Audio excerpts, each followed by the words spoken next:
sky onto my heart to cover up what I don't wanna show.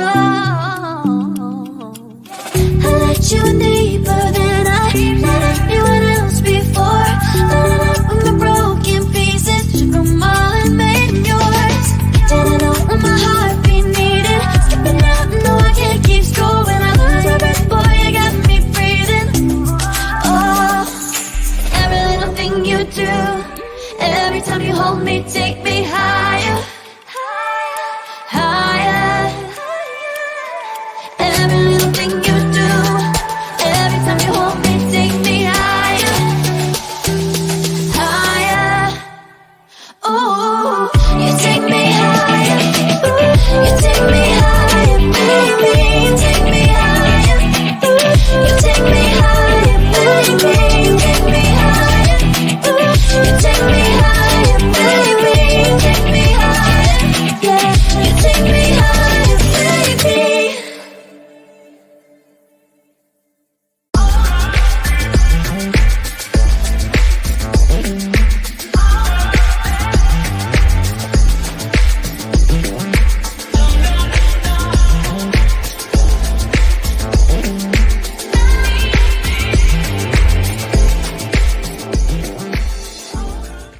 Welcome to Saturday Night Vibe, the progressive news show with Let's Be History. I am your host, Marlon, along with Diaz.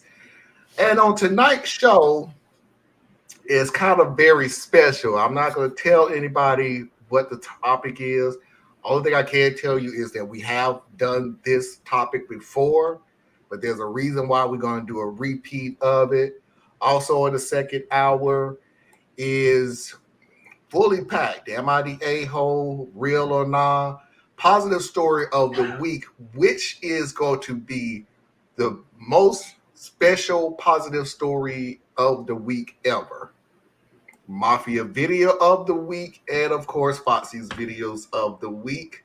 Anna Hart will not be with us tonight. There's nothing wrong. She's just tired, so she's taking the night off.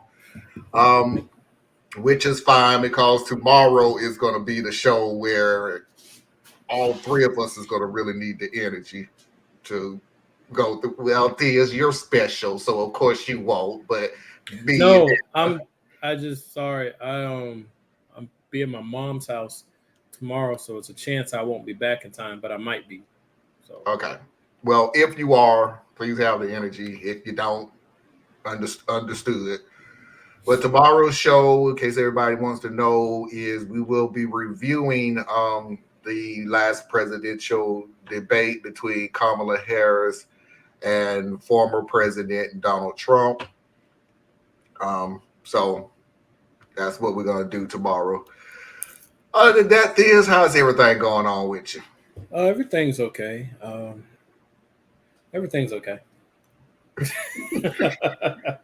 That's the best I got. Everything's okay. As long as you didn't do nothing special today. Oh no. Only thing I did special is I cooked some salmon and some scallops, and they turned out wonderfully. But other than that, I didn't do nothing. Yeah, I didn't do much today. I just put the show together. I got the grandkids over here and my daughter over here now. They literally like 10, 15 minutes ago just got back from pizza. And did they go see the dog? Yeah. And went to see my sister-in-law and brother-in-law and my niece and nephew's new dog. Been here less than 6 months or so. He's right at 6 months. Or right at 6 months. So, but as for me, no, nothing really happened. There's more news. First time, and I'm kind of happy. There's more news outside of my little bubble than inside my bubble. So good. I have something to talk about instead of having to deal with it. So without further ado, let's get this party started.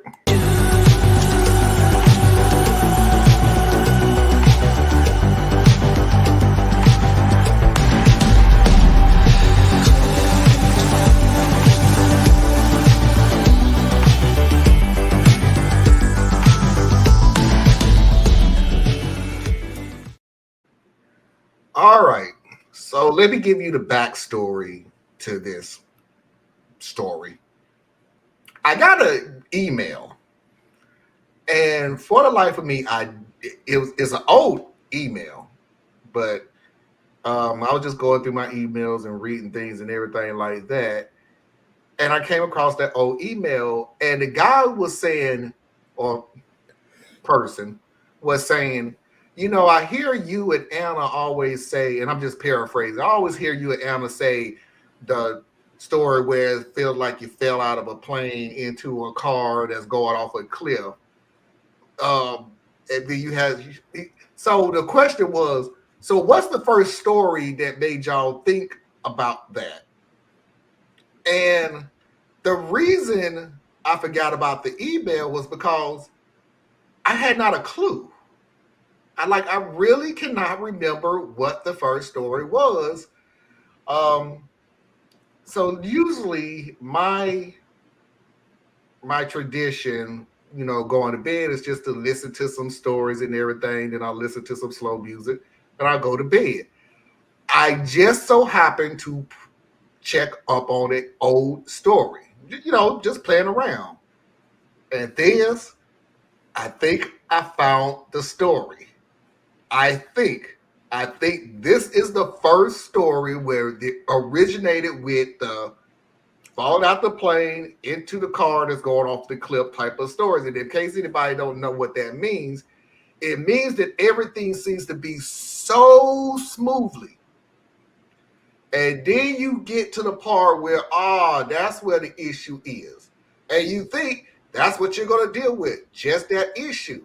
But as the story keeps going on, it gets worse and worse and worse. So it's not just always one issue, it's just multiple issues. Like the more the story keeps going on, the worse it got. I believe that I found the originator of that statement. I could be wrong. I don't think I am, though. It is 8 videos. I had to break this down because it is one big, long story. So I did the best I can to break it down. This is going to roll his eyes on literally, and I'm going to keep looking at you, Theas. When you discover what the story is, you are literally going to roll your eyes. So let's go ahead and get this out the way because the first video is kind of long. In our terms, it's long because it's 5 minutes. So, I like to keep the videos at least 3 minutes or under. But even the first 5 minutes, you'll catch on. So let's get into it. Hello, Reddit. I'm looking for advice on how to build a relationship with my daughter-in-law and get over the rift that she's causing since giving birth.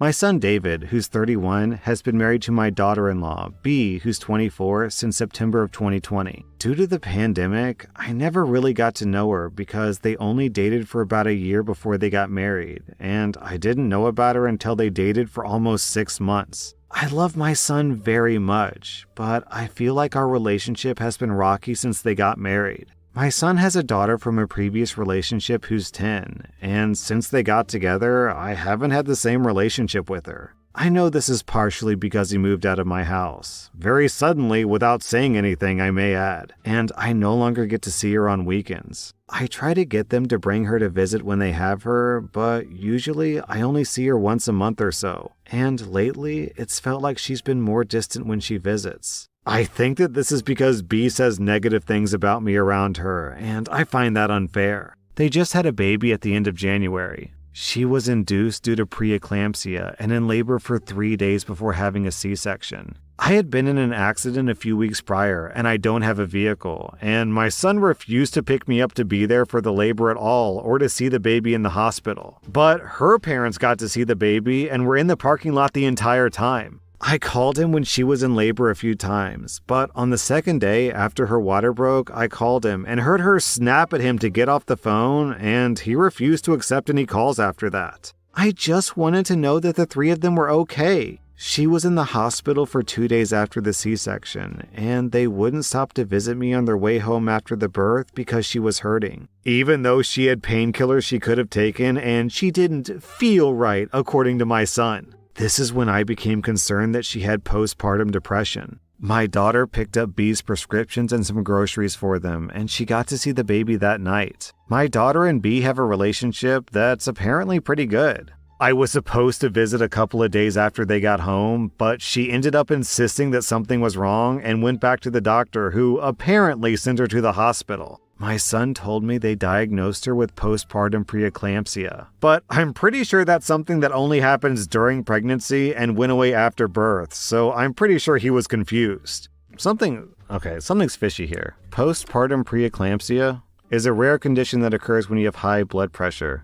Lady, it's a Google search. You could just Google search it if you think they're lying. The day after they admitted her again was my birthday. I called her around 8 a.m. that morning to see what was really going on, but she didn't answer. A while later, my son called me and wished me a happy birthday and asked me why I'd called B. I admit that I snapped at him and I said that she should be returning my call because I called her. I hung up on him, and maybe 5 minutes later, she called me. I told her that she should have called me and that I wanted to hear her voice and hear from her what was going on since my son gets confused. I then asked her if this was a mental or physical issue, and she went silent before saying physical. I asked if she was sure, and she got kind of snippy and said they had padding on her bed because she was a seizure risk, and she couldn't be alone with her newborn, so she was pretty sure. I didn't comment on her tone because I was sure that she was stressed. Okay, yeah. OP is nutso. 2 weeks later, my son picked me up and brought me to their home to visit. I stayed for a few hours, and B didn't really make any effort to talk to me. She was just so quiet and sat on the couch. When my son took me home, I asked why B was so unhospitable, and he said that I'd been rude while she was in the hospital. That she shouldn't have had to call me, and that I shouldn't have asked if it was a mental or physical problem because he had already told me that it was physical. He also said that I shouldn't have posted anything on Facebook before B about the baby being born, and that I was rude when he called me to make me take it down. Pia doesn't post on social media very often, so I didn't think that it would be a big deal. He hasn't picked me up to see the baby because he says he needs to be there to help with the baby. And they won't bring the baby to me because he says the baby isn't allowed in my house. I told my son that I'm planning to quit my job to babysit for them, but I haven't even gotten her return to work date, and she hasn't once thanked me for doing it. Overall, I feel like B is holding on to some very petty things and is using them to keep me from my son and granddaughters. I want a relationship with B, but I'm missing some critical bonding time with the baby, and I'm gonna struggle to forgive her for it. Especially over some petty nonsense that she won't even bring up to talk to me. I really want to send a text and lay out all of my feelings to her and just hash it out. But I understand that there are probably some cultural differences at play with all this too, so I could use some advice. Yeah, I remember this story. I despise this story. But, yeah, I mean, the biggest thing for me, without ruining anything for the future of the future videos, is postpartum preeclampsia is real personal for me because my wife dealt with that, and she literally almost died. Like, if I hadn't got her to the hospital when I did, she wouldn't be here. And she spent a week in ICU, So, yeah, the mother-in-law in this one is she's out there, man. She needs some help, she does. That's the best I can give you for her. She's alienating people out of her dysfunction. Yeah, I have to find a way of saying this without spoiling the rest of the story. Right now, she has this entitlement. Now that I'm listening to the story again, she has this entitlement of nothing should change in the family dynamic, even now that you're married, talking to the son. Even though you're married and you got kids, nothing between us should change. when she's giving off this vibe as if the son has always been the go-to for things that she wanted, and she cannot see past the, okay, well, you have to understand, I have a new dynamic now. I have a wife and I have a child, and we have emergencies, and things change. It's a moving ball, it's a bouncing ball, it's going back and forth. I got a lot of things on my plate right now. So the things that you're normally used to of snapping your fingers and getting it from me, well, not only is that impossible right now, but going future wise is the same thing. I mean, I'm sure this woman had no thought of having a baby and then throwing a number out there a couple of days later, going back with a life or death situation back to the hospital. But she's not hearing that. She's going, okay, I need to hear from her. Well, lady, why did she not call me back? I called her. She should be calling me back. Because she's in the hospital. So my question she's making it up. Why do you need to hear it straight from her? Because she one of them people, man. She one of those people. One, she thinks that her daughter-in-law is a drama queen and is just making stuff up to keep her son away from her. Like it's all about her. Everything's about her. And yeah, she's not very bright. You know, real talk. She's not very bright. And right now I'm in a bad mode with people who aren't very intelligent. So I need to work through that for the moment. But right. no, I do because, you know, if we want to make things better to any extent, we have to be able to work with people who aren't very intelligent, and it doesn't, because they might be skilled in other ways, but their communication abilities, their problem solving, their reasoning skills just aren't where, you know, we would like for them to be. But right now, I'm having a hard time with these people because I'm just having a hard time. So, you know, so this right here just kind of irks me a little bit because I'm like, she's relying on her acquired knowledge, Yeah, and not seeking to gain new information. And then as she gets new information, she rejects what she doesn't like because it's conflicting with what she wants.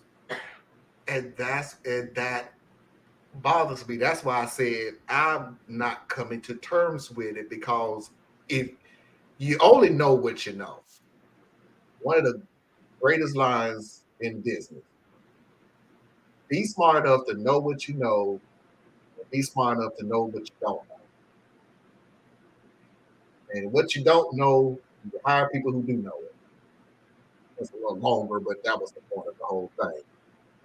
So I can't deal right now with people who has predisposed notions of stuff that's way out of their depth. But what's the saying? A little bit of knowledge is dangerous. And you have people who just have this little bit of knowledge on something. You know, just enough to be dangerous. Just enough. There you go. No, just enough to be dangerous. And I can't deal with them. I don't. I haven't been on Facebook commenting on a lot of stuff because it's like I can't deal with you purposely not trying to get it because it doesn't fit your narrative. I can't do this with you. I can't show you proof of what you're saying is wrong, and you'll say, okay, I understand, and I guarantee the next day you're pretending like you didn't read anything and go right back to the same argument. I'm not going to do it anymore. I'm not your teacher. Yeah, I said that to somebody in a comment thread one day. I think it was in some YouTube video, and you know how I get when certain folks feel like they're entitled to an answer from me. And I'm like, you're not entitled for me to do anything with you. You know what I'm saying? I answer you if I feel like it. But dude's asking something. He's like, well, what does this mean? And I'm like, open a dictionary or do a search. I'm not your teacher. Right? I'm not here to teach you vocabulary. That's not what we're here to do. You go look it up, and then we can discuss after you're informed. But this is wild. It's really wild. But that's the part that really does bother me, though, is when someone is legitimately or innocently uninformed. Then they get the information and they ask questions about it, and then they seem to understand it, and then they go right back to what they were saying before. And you're like,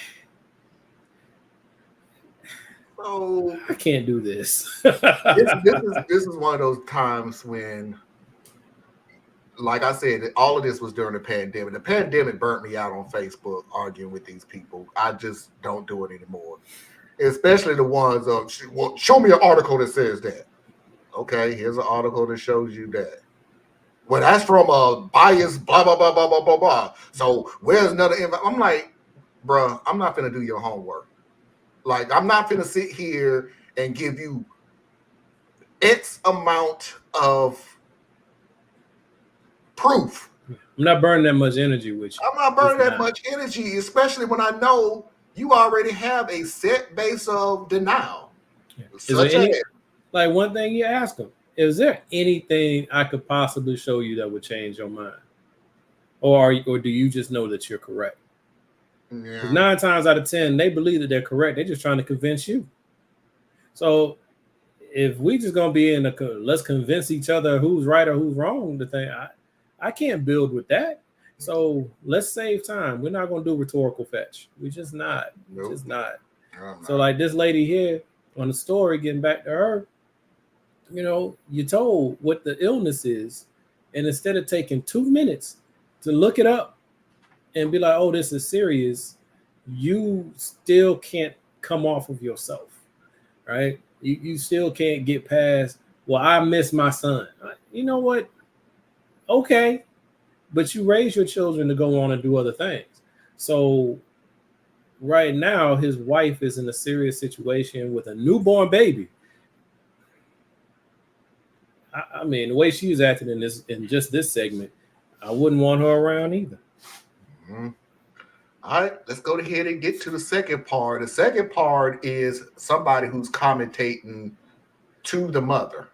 And I have to play that because following is the mom answering.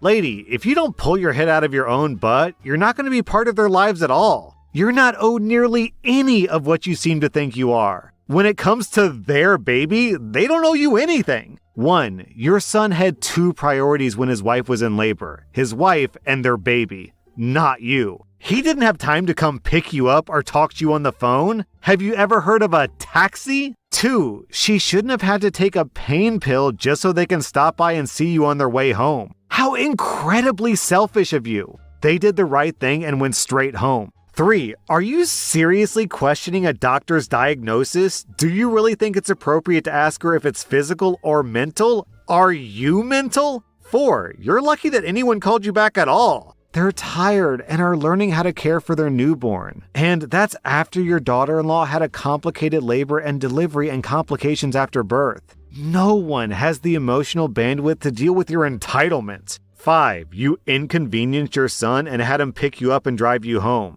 Again, taxi, Uber, Lyft are better options. Then you're complaining that his wife, who's exhausted and is still healing, was inhospitable. I'm guessing she was saying plenty to you in her head, but was too polite to actually verbalize it. 6, do they even want you to babysit their baby? Did they actually ask this of you, or did you just decree that this was happening? 7, you do not post baby news on Facebook without the parents' permission. You were rude and overstepped. 8, if you want to send them a text, send them a sincere apology for being a pushy, entitled pain in the butt, and promise you'll behave better in the future.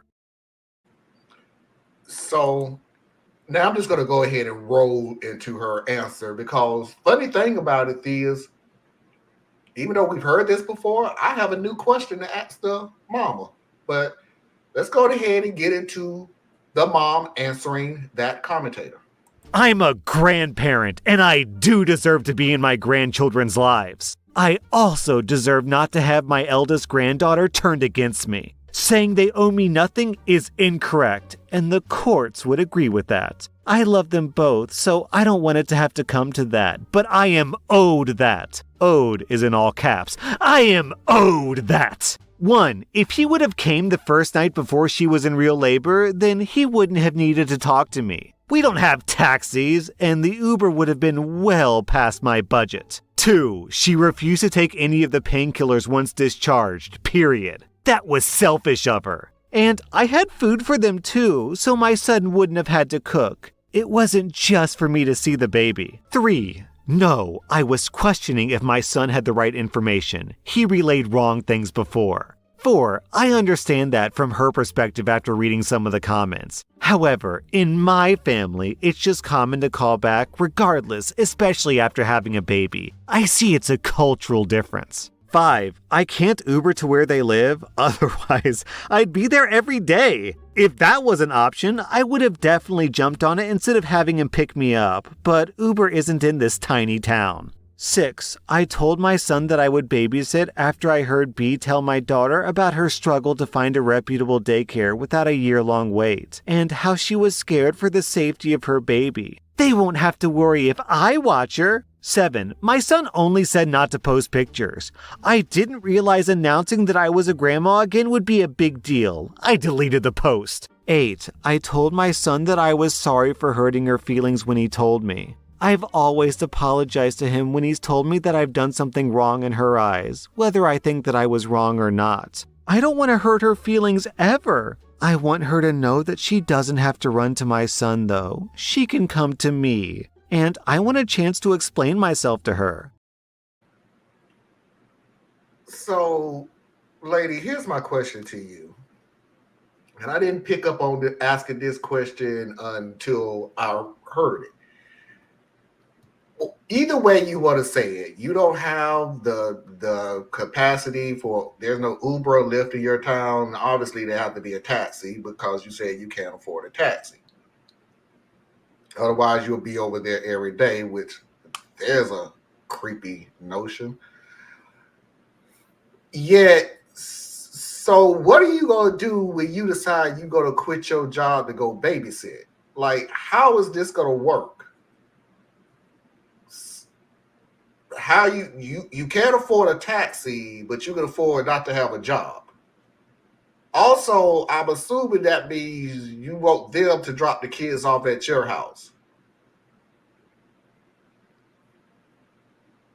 You had no conversation with her, and there's going to be a part, and I'll just give you a spoiler. There's going to be a part where it's going to be said, you want people to read your mind. And I say that because there was a part of your story where you said, in the first story, you said, I was going to quit my job so I could take care of the kids, but they haven't gave me their schedule yet. That makes it sound like you never even talked to them about this decision that you're making. And you're just assuming that they know you're going to quit your job to babysit. You just waiting to see what their schedule. You're not right. I don't know exactly what to say about you. I mean, I can do the generalization of you need to go get help, but I'm the type of person that's like, I need you to go get help because of X, Y, Z. You cannot have people read your mind. If there's something that you want, tell them that's what you want. Or tell them the idea that you have. But no, that's not you. Because I really have this thought that you really think that you are so much in the right that they should know, no matter what, you're going to be the right person to do the right thing at the right time. So let's depend on you, without literally showing any proof that you are dependable. So I'm trying not to spoil the rest of the story, but and one last thing. I do have one last thing. Off the bat, you automatically thinking about going to the law. So you automatically think that the courts is going to believe that you're right. That's your defense on a lot of things. Yeah, I think I brought this up the last time we went through this story. But up to this point, the little court thing doesn't really shake it too much for me, because I'm looking at her from what little we've heard so far, right? She's not traditionally educated. She's not operating on that level, and she's very spoiled and self-interested. So that leads me to believe that she's also rather immature. And it doesn't matter how old you are; you can just be old and immature, especially if you're real selfish. So it's one of those things where, like, I'm the type of dude, don't threaten me, right? But that's the reason I'm like that, is because I'm not going to threaten you. Like, if I give you a threat, it's because we right next to when this is about to happen, right? Like, but some people, especially not very mature people, thought I was going to sneeze. It's probably going to come. Anyway, but some people, It'll come when you get into a real deep philosophical statement. it always happens. But some people, like, they vent that way, right? I'm gonna whoop your blank, or, man, get out of here, get out of my house, or I hate you, stuff like that. Stuff that, for me, I'm like, yo, you better watch what you say to me, because I'm gonna take what you say literally.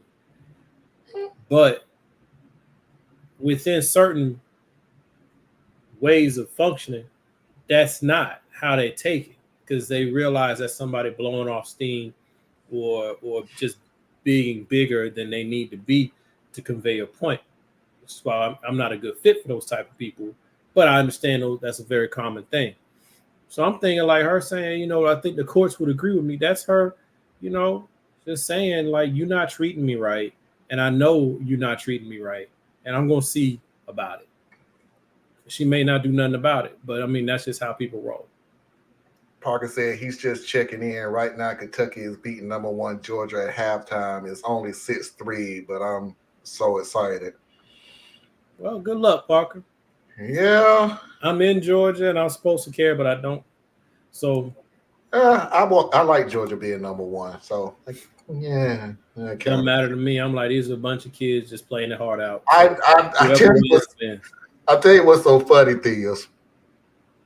How laxed I have been on football. My daughter came in here, and I know you still watch football. I need to know such and such and such and such, because I need to know who will score in this game and that game, and these are good players. And I have the heart to go, I have no idea. I don't know any of these people. I mean, she threw some names out that I knew, but I knew, like, because she was talking about the Panthers. I knew some of those names, but when she went towards somebody else, I was like, I'm absolutely worthless in a sports conversation. I'm terrible.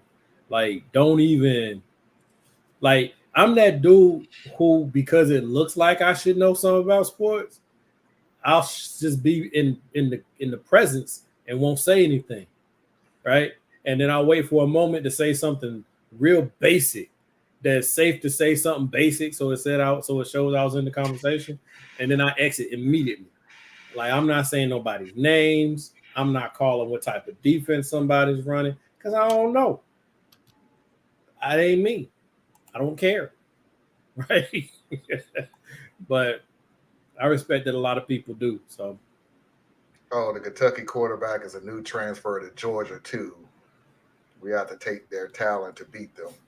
hey, however you win. However you, hey, for me, when it comes to football, especially college, I'm more of the backstories, since that's all we do over here. Saturday Night Five is the stories. So I like the backstories. Like, why do I like wrestling so much? Because I like the storyline. So why I don't like Clemson? Because when the transfer portal first began, I'm sorry. Nope, that's not true. When they start allowing players to get paid, do a commercial here and there and stuff like that. NIL, yeah. NIL. He got a little hissy. Well, if they gonna go ahead and start getting paid, then I might as well leave to the NFL or something, cause I just don't believe it. And I'm like, I hope you start losing from this point on. You went along. Alabama's Nick Saban apparently was similar to that. Yep. Coaches that are making, close to $1 million a year or maybe even more. I don't know. More. Yeah. You are literally getting paid off of these young people's name, image, and likeness. That's your entire reason that you're getting paid. And it's okay for you because you're grown. They're grown too. But it's okay for you because you're not getting an education. I don't know. It's just like I've always felt like it was goofy. They just come off so much at like, and I just tell them, why does this hurt you so much? Because it's amateur football. It still is. Trust me. We've had a lot of sophomore players in college that sued to go to the NFL. Yeah. We had one that made it. We had one that almost got killed because he just wasn't ready. Because he's still an amateur. Well, it's not only that; they're just undersized for it, right? So, but it's funny, digressing again here. So, I used to be, when I was much younger, I used to be like, man, these kids, saying we need to focus on getting them their education. And they're great athletes, so the school is getting the benefit of that. So the school should make sure that they don't have needs or wants of anything, but they need to be focused on education, blah, blah, blah, blah, blah. And then I got a little bit older. And I'm like, you know what? Why do you go to college? Go to college so that when you finish college, you can make money. Why would we say to these college players, you have to wait? You got to work. You got to work all the way through college, but you don't get paid for any of it. You can get paid when you finish. No guarantee that you're going to go pro. No guarantee you're going to go semi-pro. And if you happen to get hurt while you were in college, you definitely ain't going to get the other two things. No, they should get paid. They're working. They're generating significant revenue. Football programs is like the number one draw for most schools. Unless you're a basketball school, then the basketball program brings in the money. Yep. So that's what Parker said. The school gets a ton from ticket sales. The players who do the entertaining deserve a share of that money. Right. So that's why I don't have a problem with the NIL thing. But we live in a world where, to me, most things come down to conservative versus liberal. So the conservative mindset, they say it's about cheapening the game, right? Because if you pay these kids, then they're going to just be jockeying to go to the right school to get the most money, and that'll weaken the game. And I'm like, no, that's not how that works. See, right now they're jockeying for position to get to the right school so they can hopefully get picked up to go pro. Once they're able to make money because they themselves are being showcased for their talent and their marketability, they can go to almost any school now. So your real problem is that they're going to dilute the field. They're going to spread the field out. And so now you got a kid going to, East Kentucky instead of going to Kentucky. Right? Like you just want to keep the game the way it's been. And that's what a conservative mindset is just keep it what it was. And they'll lean on tradition or some other garbage. And I'm like, no, let these kids make their money. If you want to do anything, then you automatically set them up with like trusts and guardianships and things like that to make sure that they're not blowing all their money while they're in college. But real talk, they're adults. So even if they do blow all their money while they're in college, that's their fault. And last thing that I want to say before we get back to the story is take everything that you just said, Theus, the tradition. You don't want them to be in this school and jock for another position or jock for this one or go to a richer school or get more chances. Tell me, I want to talk to every coach who have a problem with this and just say, tell me one thing that you're afraid the players would do that coaches haven't already done. Yeah, but it's okay for coaches to do it. I know. And that's what you don't like. We done had coaches who have disappeared in the middle of the night. We have had coaches who have coached their team all the way to a bowl game, but don't coach the bowl game because they have to go to the other school and start setting up shop. We have had coaches who literally quit after 2 games into the season because another school has already called them up and asked them to come. Mm-hmm. That's cool.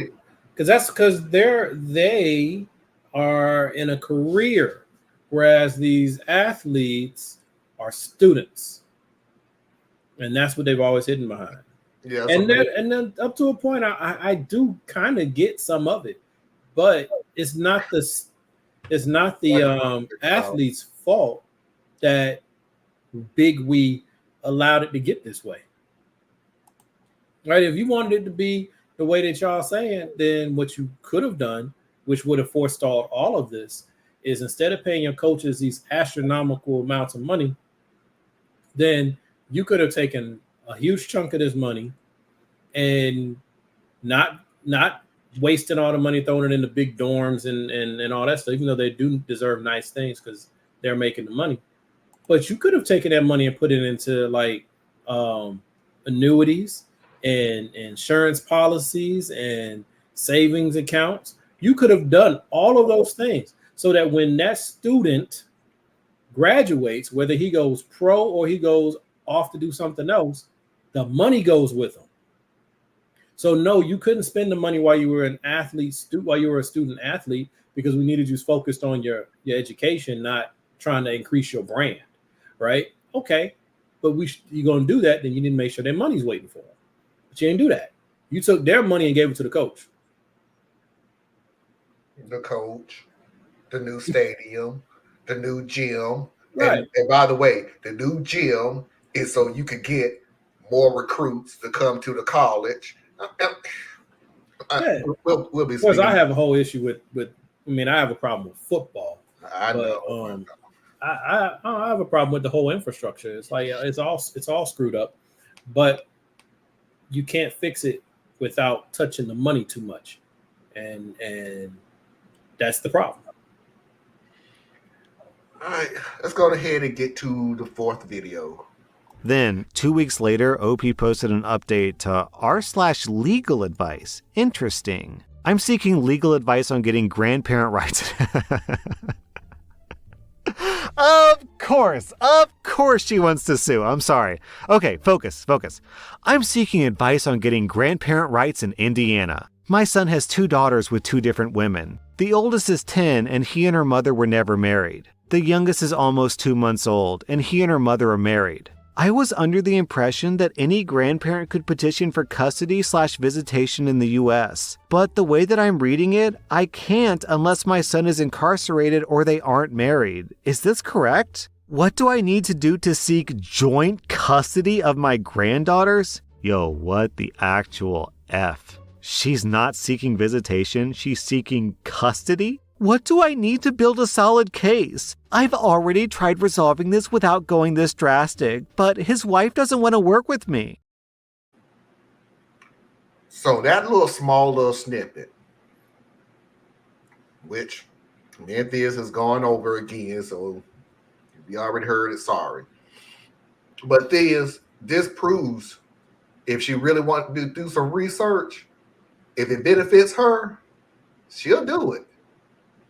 This also proves in the exact same sentence, the research that she did, she don't like it, so she's gonna go get a second opinion.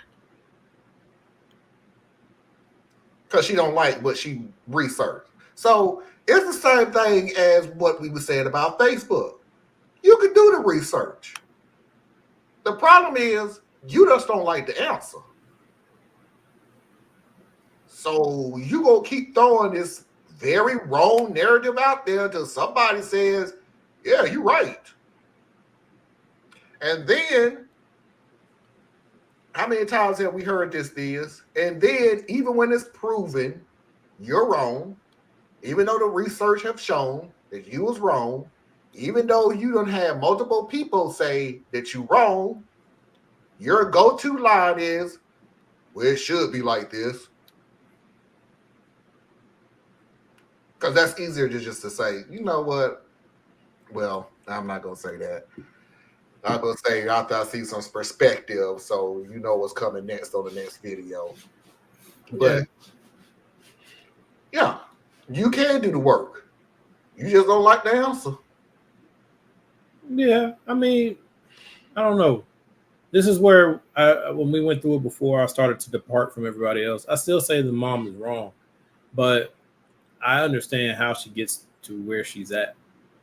You know, if someone is that driven to be a part of their family and the family is rejecting them and they're not able to process their role in the dysfunction, then everything this woman's doing makes perfect sense. Right? It all makes sense. But whatever. I can't even really get into it again because I think we've gone through this one twice before. So I'm like trying to think of some of the things I said before and not, repeat too much of it. But yeah, I'm like, first of all, this young man knows his mother, or he should. So her feeling abandoned and isolated and neglected, all that, those are real feelings. Whether you agree with them or not, and whatever, all that, those are still her real feelings. And no one's really caring about them. And if you leave somebody out there in the woods like that, it never gets better. It only gets worse. They only get worse, man. Like, someone feels aggrieved, personally, socially, politically, whatever. They just end up further and further out there in the woods. It's just what happens. And next thing you know, somebody who used to make sense doesn't make any sense anymore because they've already walked so far out there, and it's because you didn't hold them tight. You didn't bring them in. You were like, yo, you little, can't deal with you no more, which is your right because I do it. If you do too much for me, I will send you on your way. But I also know that the consequence to that is you're going to change and morph possibly, and I won't be there to help you or do anything about it. All right. 5th video. Then, 1 week after that, OP posted another update. Well, I apologize to my daughter-in-law for all the things my son listed. Since I'd received feedback about it being my son's job to handle his family, I told him my apologies to pass them along to his wife, and I waited. However, I got no response from B. No thank you, no trying to bury the hatchet, nothing. So last Friday, I made an appointment with an attorney to discuss grandparents' rights and had that appointment on Tuesday. The lawyer told me that I had a good chance with my older granddaughter, but that I would likely get nowhere with the new baby. I filled out some paperwork to get the process started, but Tuesday night, I was questioning if I was doing the right thing. I called one of my friends to discuss it, and I was seriously considering not moving forward with it after talking to her. Then, yesterday, I received this message from B. Uh-oh.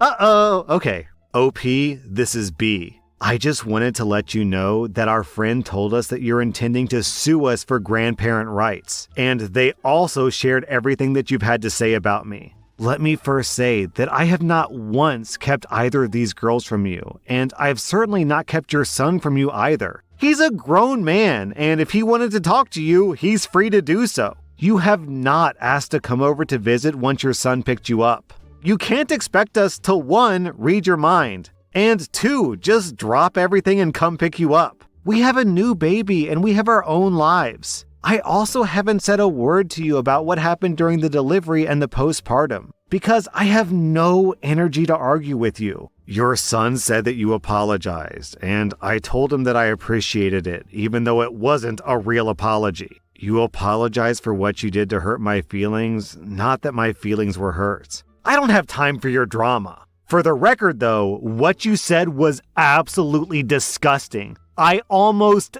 died. It had nothing to do with my mental health. Since you've decided to sue for grandparent rights, we will have no direct contact with you. All contact will need to go through our lawyer. You've been removed from my Facebook. You are not permitted to post any pictures that you've been sent of my child on social media. And my husband's ex, in this case the mother of the other daughter, feels the same way regarding our older daughter. We intend to have our lawyer write something up and send it to you by the end of this week and cease all contact with you. I assume that you'll be served with your visitation paperwork this week as well. You will get no pictures or phone calls going forward. In fact, you'll be blocked. I also hope you realize that you will absolutely lose this case. Your house is not suitable to live in, and you would have to be able to pass a drug test. When you lose, we will not resume contact with you. You lost your chance at being a part of our kids' lives by deciding to go to the most nuclear option instead of just communicating with us.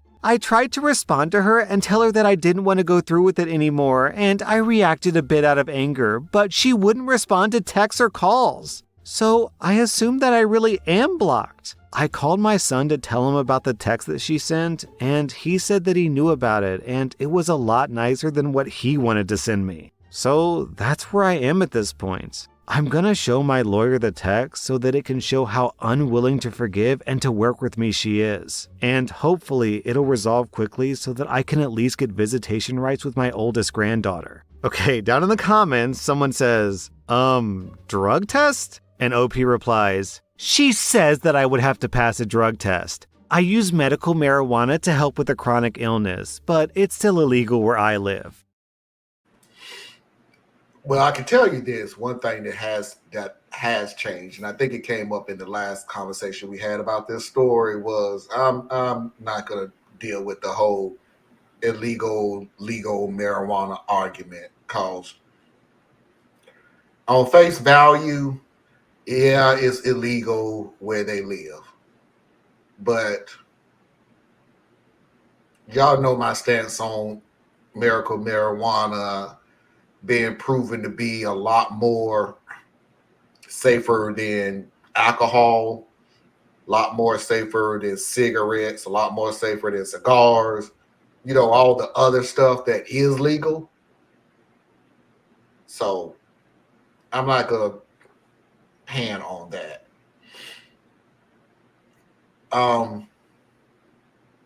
I do see the dynamic back and forth on this. You did go the nuclear route to have visitation at the very least.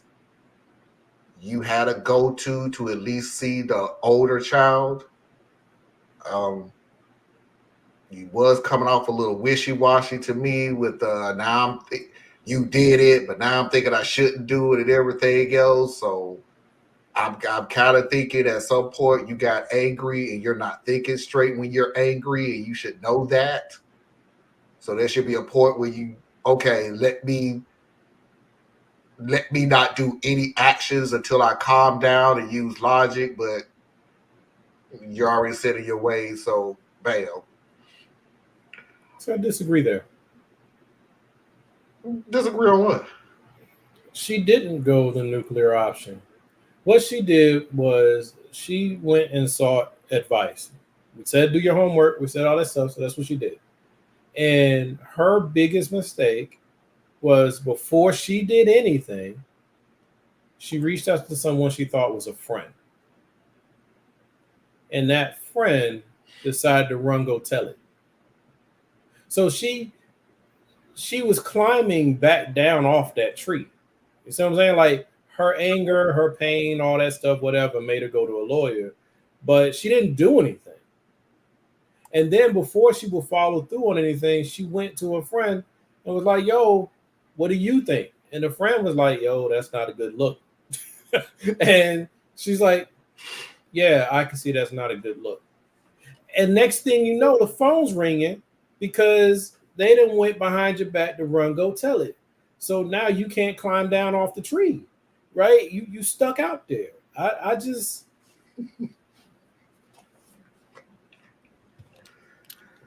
Hey, Tracy. Look, man, this is Marlon's habit, and that's what he likes. So it is what it is. But I'm just saying, for this lady, she didn't go nuclear. Is my point. Now, if they had been served, then she had went nuclear. But now, see, this is what happens when one person overreacts and the next person overreacts to their overreacting. Now we are locked in that thing we've talked about before, Marlon, where now we have to escalate, right? Yeah. Because this is where we are now. What was a thought or consideration, you're reacting to it like it's real. So now I have to make it real. And now here we go. It's so unnecessary. And then you were saying about the marijuana thing. I know this isn't going to make me any friends. And it's easy for me to say because I don't smoke, right? But however you feel about something, it's still the law. Yeah, I was agreeing with you on that one. No. I'm talking to everybody else. It's still the law. Like, marijuana should not be treated like cocaine, okay? But it does alter your mind state. The THC does alter you, right? I don't want you working next to me on the job high. I don't want you driving my Uber high. I don't, you know what I'm saying? Like, I don't want my doctor doing surgery on me high, right? I don't care what you think about it. I'm talking about what the chemical is. This is what the chemical does.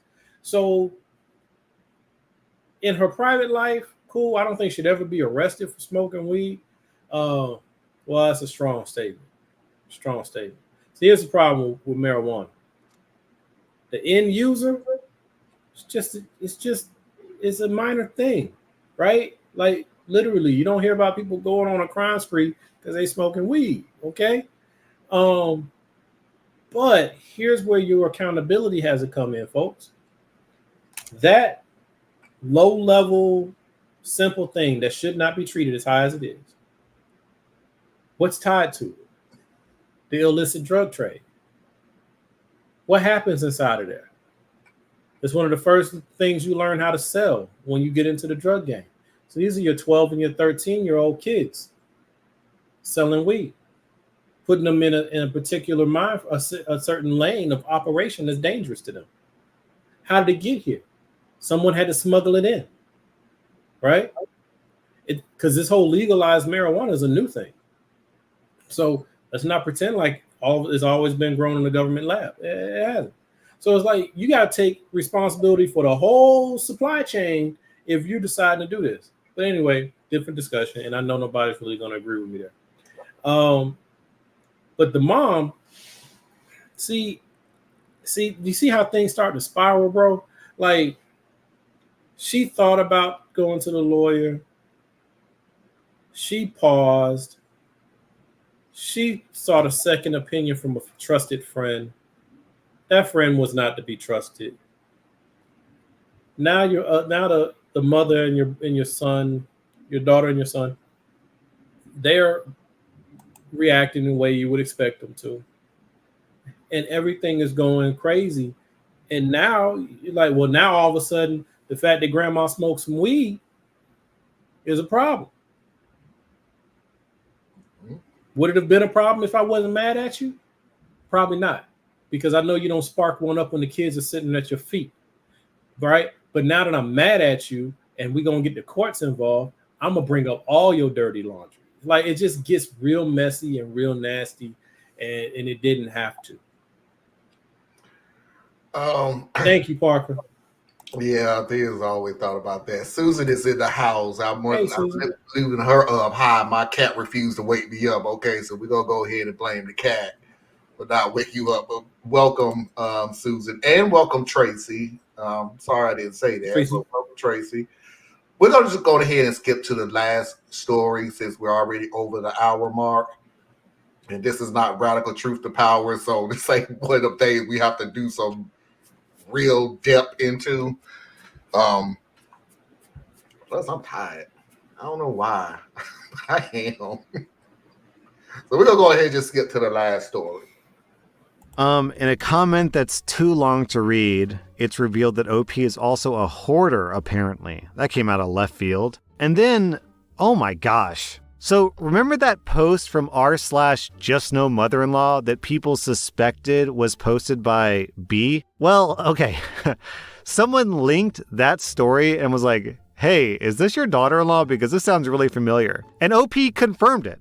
Yes, that was from the daughter-in-law. So turns out B did leave out a bunch of really, really, really important details of horrible things that she did. She continues in a comment, no, I said that I wanted to kill myself because I felt like I had no one. While I was on hold for 72 hours and received treatment, I got set up with my therapist to help deal with some of the trauma, both from what is happening and from past issues. I had a psychotic break. This is one of the actions that I truly regret. Okay, then OP posted an update. After someone posted a link to what I believe is my daughter-in-law's Reddit post and I read some of the verbal beatings I got, I did some more reflection. I feel like her perspective of events really helped to shift my view. I do want to point out that there were several people who told me that I wasn't wrong, and this younger generation has a poor view of family values. I really believe that I was judged so harshly because there are so few parents and grandparents on Reddit. I went to my son and my daughter-in-law's house, but it was mostly empty. I found the house had been listed for sale for almost a week, and it's currently pending. But I can't find where they moved to, and all the photos of the house are mostly empty.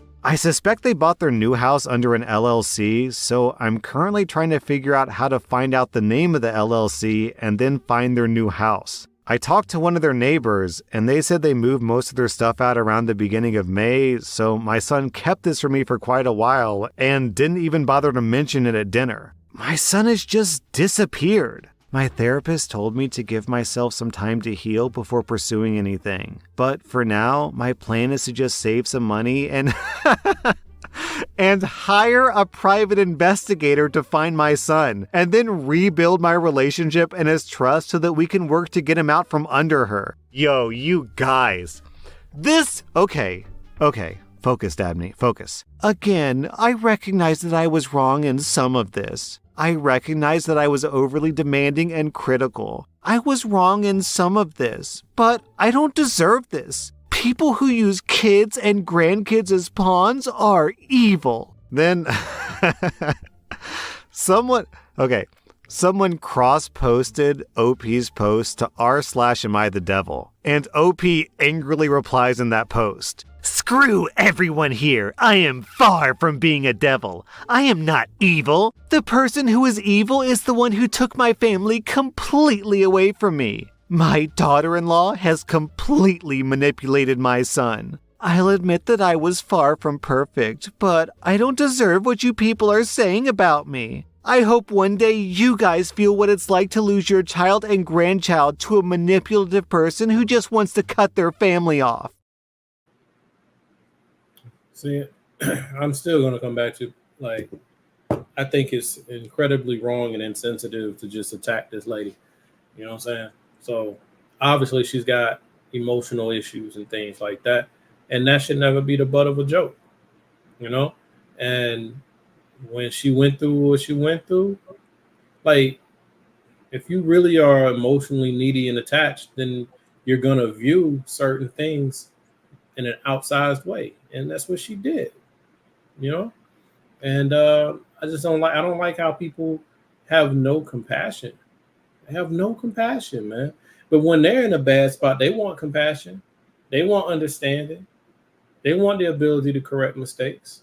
You know what I'm saying? And I'm not saying you should always get a chance to correct your mistakes, but I'm saying that you should have some dang on compassion, man. So yeah, this lady didn't play it right. I'm not feeling that she has the highest educational or emotional intelligence, and it just sucks. It sucks for the whole family. And then like this right here, and we only can go by what's being shared in these stupid stories, but to just up and move. So kind of, what kind of son are you, right? Like, what is this, right? I mean, I don't know. So I got those kinds of issues, right? So did the OP do right? Of course not. But this ain't how you treat your elders. This ain't how you treat your mother, you know. And then to run off in the middle of the night like a coward. Nah, I don't like that. I have a slight disagreement on it. And the only slight disagreement I have is really it has something to do with this story, but it has something to do with a lot of the stories that we cover on this show. Is that we're taking these stories that even if we was to hear it all the way through, 20 minutes of bullet points, key points that have to be in the story to get to what the issue is, to get to how we got to the issue, and to get to the resolution. So if we're going to take these stories and actually put ourselves in the place of these people, we got to realize we're talking about bullet points that spans over years.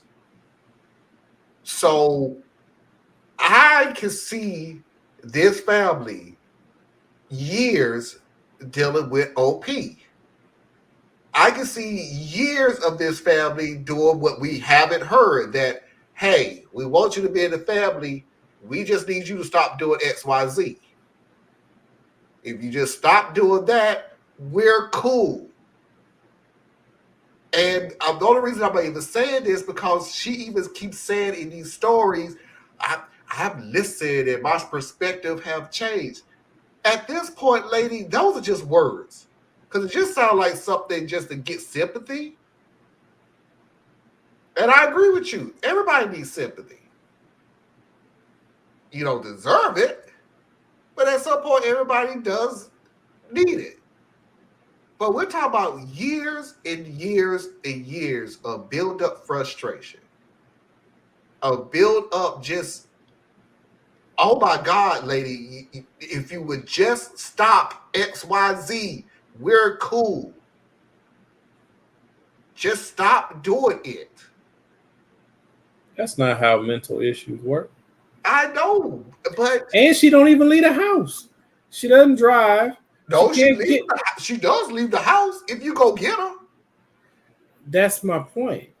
So why are you moving? It's not like she's showing up at your house. That's some cowardice stuff. That's some cowardice stuff, especially talking about your mother. You know what I'm saying? Now, granted, I don't know. Like you said, we can put all kinds of, different things, like Susan's pointing out about, toxicity or whatever, and just being exhausted by her. Okay, I get it. That could be as simple as you had an opportunity to transfer jobs. Now, if you want to use the cowardly thing about it, you could have a chance to transfer jobs, but you still ain't telling your mom that you leaving. Nice leap. But no, I'm just, that's just me.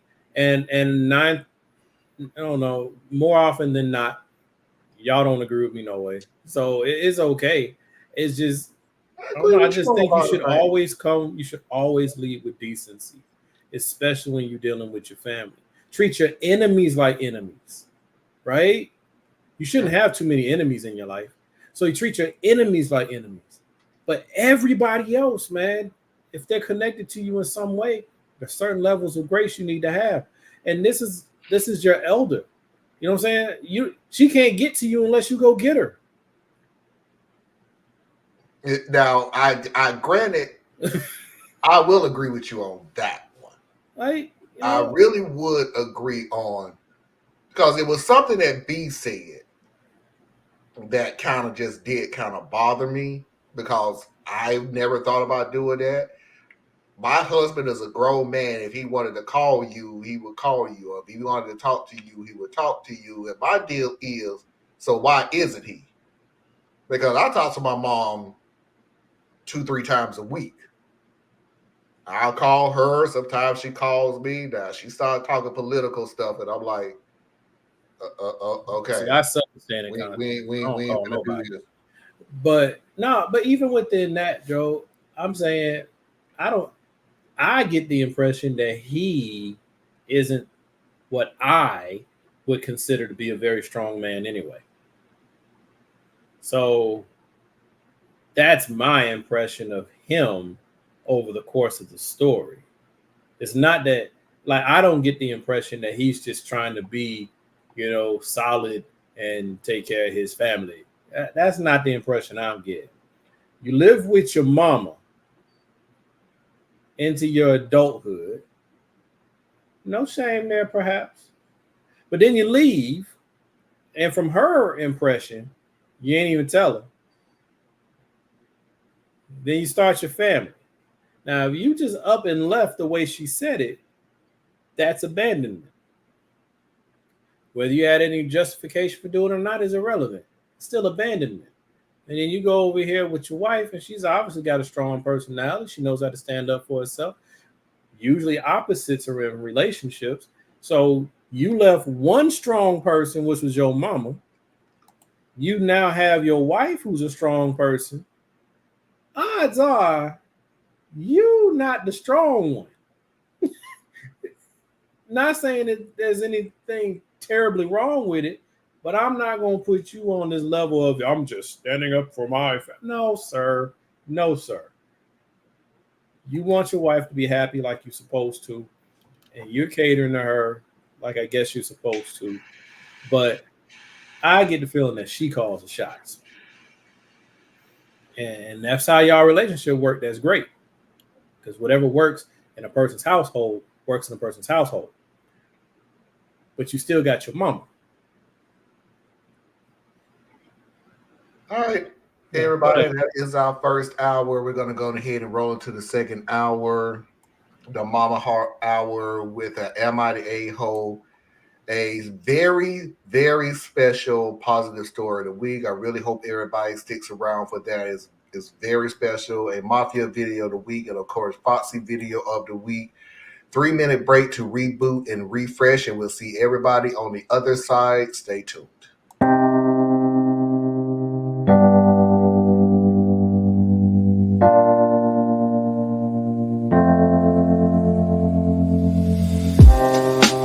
Living for weekends, wishing I could take a break from this world. Running on a hamster wheel, but searching for something I can't feel. I just wanna be a lost girl and fly. The breath, feel my wings spread, levitate above the ground and make eye contact with clouds. Now I'm rising, I'm soaring above it all. I just wanna be free, finally, finally. I wanna be free, finally. I wanna be free, finally, finally. I wanna be free, finally, finally. I always daydreaming, never imagine might lose my spark.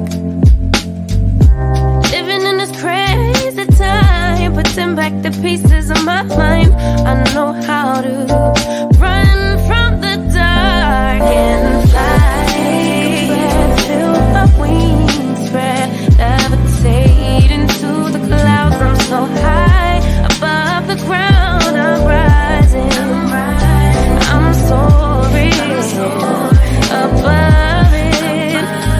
It all. I just wanna be free. Finally, I wanna be free. I wanna be free. I wanna be free.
We are back, and without further ado, let's go ahead and pay those bills. Radical Truth tomorrow at 8 p.m. Eastern Standard Time. Like I said at the beginning of the show, we will be talking about the first and what sounds like the only presidential debate between Kamala Harris and Donald Trump. Please do not forget to go to patreon.com/Tracy Media Fan. Help support Tracy in all of her endeavors. Please do not forget to go to Anna Hart's website, BorelliAscension.com. Learn something that you didn't think you need to know, but you should. Please do not forget to go to TheisOurUnitedCore.com, Communities Build Movement. And if you need to reach me, you can do so at radtp@outlook.com. That's RADTP@outlook.com. And let's go ahead and get into the Mama Heart Hour.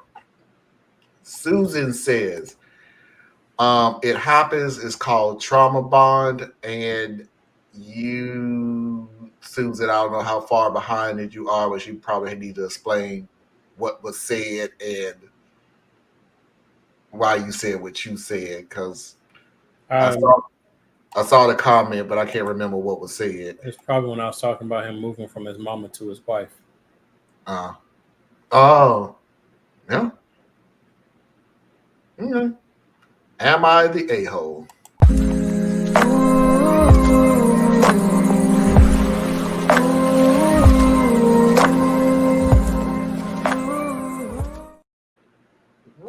I'm going to let you know off the bat right now, I have a lot to say about this story, and you could call it the blackness came out of me. You could say the man thing came out of me with the statements I have to make, but however you want to say it, fine by me. I don't care. But let's just go ahead and get into the story. Eating in the basement. I am 39 and male. My girlfriend is 41. We have lived together for a bit over a year in my house. During the time that I have lived with my girlfriend, I've become very used to the fact that she really seems to distress by complaining. Much of this complaining is about other people in her life, such as her mother and her former co-workers, but much of this complaining is about me and how I'm not meeting her expectations in one way or another. I'm generally fine listening to her rant and will make all the appropriate motions to show that I'm listening. But a few months back, her complaining increased significantly in frequency. Again, I'm happy to listen to her, but the one time that I do not want to listen to complain is when I'm eating. Breakfast time isn't an issue because she's still asleep when I eat it. And lunchtime is fine because I work 6 days a week and I'm out for lunch. But I would really love nothing more than to just have a quiet dinner. It's especially irritating because she gets upset when I don't answer her fast enough, even when I'm chewing. She'll start saying, hello, hello, hello. Are you even listening? As I try to swallow the food quickly and answer her. I expressed this to her a few months back. I put it as nicely as possible with the excuse that I don't do well with talking during mealtime. If anything, it has had the opposite effect. I'm convinced that she's actually timing her complaints to begin when I start eating dinner now. While I'm making my dinner, she'll be quiet. And when I sit down waiting for it to cool, she'll be quiet. But once the fork reaches my mouth, she'll immediately start complaining. Last Saturday, I told her that I couldn't deal with her complaining during dinner time anymore, and that if she did it again, I would start eating elsewhere. She responded, yeah, okay, fine. Then she sat down at the table and stared at me. When I took my first bite, she said, oh, by the way, today you kicked one of my shoes when you were putting yours on. It made me feel like you only care about your own things and not mine. I stood up and went down to the basement to eat, locking the door behind me. I've taken to doing this for every day since, and she'll bang on the door at times. At other times, she has demanded I give her a key, as I have the only copy. Today she was literally crying and begging me to eat dinner at the table, but I said no. Now she's threatening to take the door off its hinges while I'm at work, so I know I have to lock it from the outside before going tomorrow. Am I in the wrong here? Hell yeah, you in the wrong. Oh, goofy joker. Look, this your girlfriend. If y'all can't get together and y'all this far apart, just break up with her then. What y'all doing is stupid, right? You say you work 6 days a week. You eat breakfast while she's still asleep. You eat lunch where you at work. So that means when you get home, that's the first time she sees you. Okay. That's when you go and hear her mouth. That's the only time she gets to see you. Now, I get it. Somebody who's negative, that's so draining. So draining. But if you can't handle it, then y'all need to break up. But what you did was abusive. What you did was abusive. You got up, went downstairs. That's fine. That's cool. That makes sense. You close the door. Okay. Then you lock the door. You lock the door on your girlfriend who lives in the house. Even when she's banging on the door and crying and begging for you to talk to her, you still do. And now you're talking about, well, make sure she don't take my door. I'm going to lock the door as I leave to go to work. What kind of man are you? Dude. Man, I'm sorry, bro.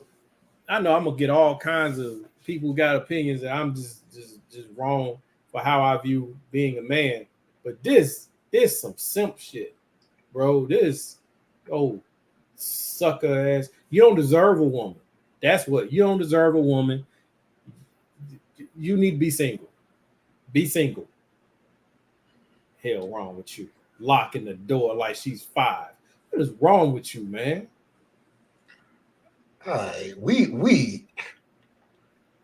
gonna agree to disagree, but I ain't agreeing to disagree with nothing. But we agreed on one thing. Am I in the wrong? Bro, you are in the wrong. You are in the wrong on this perspective. I be damned if I'm gonna run away from somebody in my own damn house. That ain't finna happen. So yeah, you are a sucker on that one, bro. I ain't finna run from nobody in my own house. Like, what? Number 2, you should have nipped this in the bud a little harder. You just doing some passive aggressive things. I'm sitting there trying to eat, and you literally across from me or beside me or whatever. I put food in my mouth. You see me chewing, and hello, I'm talking to you. Hello. Excuse me, what the fuck do you want me to do? Choke? Do you want me to talk with food in my mouth so it spits all over you? What the hell do you want this to happen? Because I can't do both. Number 3, when you got to the point where You know she's doing this shit on purpose. The food was cooking. She ain't got nothing to say. Food on the table cooling down. She got nothing to say. Soon as you put a spoonful of something in your mouth, now she got something to say. I'll swallow my food and go, what the fuck is your problem? Because now you doing this shit on purpose. So now you really trying to piss me off. I ain't finna run from nobody in my own house. Y'all can, you can kill that. And I don't even know what number I'm on with the whole, I'll remove the door when you go to work. Okay. Also remove your clothes when you remove the door. Because now you sitting there talking about you finna go into my damn house and readjust and It's her house too. For my house? Her house too. No, she stayed there for a year. That's her house too. Nah, not anymore. Oh, so you one of them? Yeah, I am. What? Then you don't need that. I mean, it's irrelevant because we married and we've been married for a long time here. But yeah, my wife can remove any door in this house. I'm about to say, but even if it's your girlfriend, if she's living there, yeah, you made a mistake with that one. If she's living there, that's her house too. She may not own it. Like if y'all break up and ain't like you got to go to settle it in court, who gets the house? But this is her home. Your partner should feel safe and secure in their home, right? That's what kind of relationship are you even in that you would not want your partner to feel like when they're at home, they're truly at home, that they're not a guest in your house? Like that's foul, right? Foul. And here's where me and you really disagree on this particular little goofy ass story. You talked about her taking the door off the hinges. Ain't said nothing about him locking the door in her face while she beating on the door. No, you had no business whatsoever going down in the basement. That was me when I said you running away from somebody in your own damn house. Like, oh, that locking the door part. I'm like, no. I get what you said about locking the door out, but my deal is you ran. I mean, even you saying if you keep talking like this, I'm gonna go down to the basement. Like, no, I need you right here, right now, to stop talking to me while we eat. And I see what you're saying, Susan, that if they ever wanted to hear, if he never wants to hear about problems, he's being abusive. I've been there. Yes and no when it comes to me. Because if we're having conversation, this is something else, OP, that I disagree with you about. Because you're coming off as, this is a time when we don't talk, we just eat. Bro, you don't know how rogue you are on that.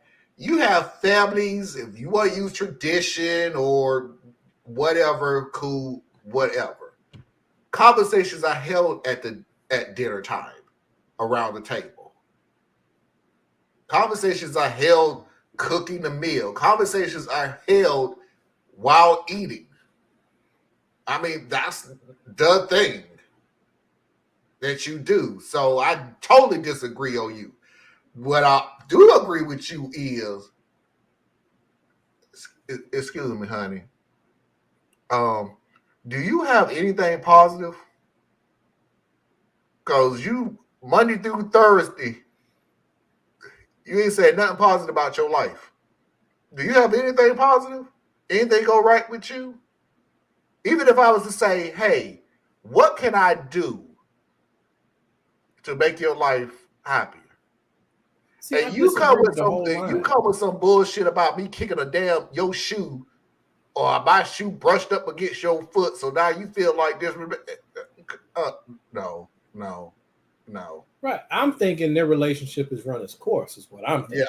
Yeah. But I also, me being me, you gotta take some of this back on yourself and don't always look out. Don't always push back, right? You know, she's so negative. Every time she talking, she complaining. When do you engage her in conversation? You ever thought about maybe, since you work 6 days a week, sir, that maybe if you want quiet time while you're physically eating your food, you should engage her in conversation when you're cooking, or engage her in conversation before you start cooking. Like, take some ownership and take some authority. You know that she's gonna, her way of venting and getting things off her chest and out of her mind, because obviously you know your lady, because you prefaced it this way, is that she complains. It doesn't even mean that she's really unhappy. She's just one of them people that's always complaining. Okay, it does get exhausting.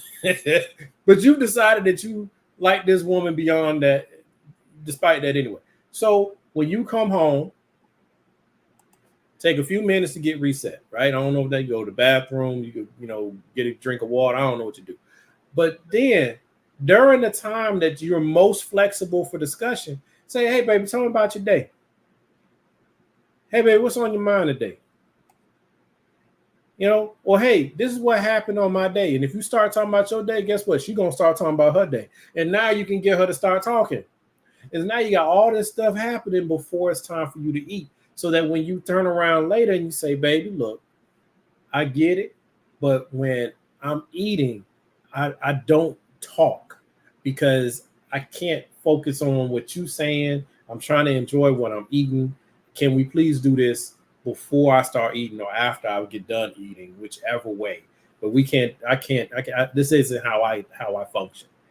Have a conversation with her. And if necessary, have an argument with her. You hear me say it all the time. Stop being scared of your woman. You know what I'm saying? Stop being scared of your woman and have common decency and respect her enough to realize that she's not the problem. Before you decide that your woman is the problem, find out how much of the problem you are. Because that's the part you can fix.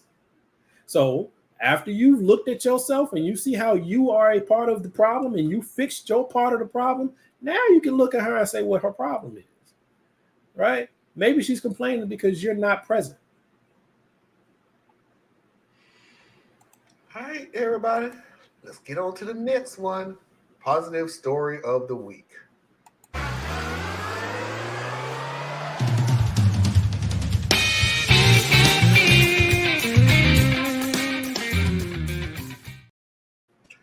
I told everybody that this was a very special positive story of the week, and it is.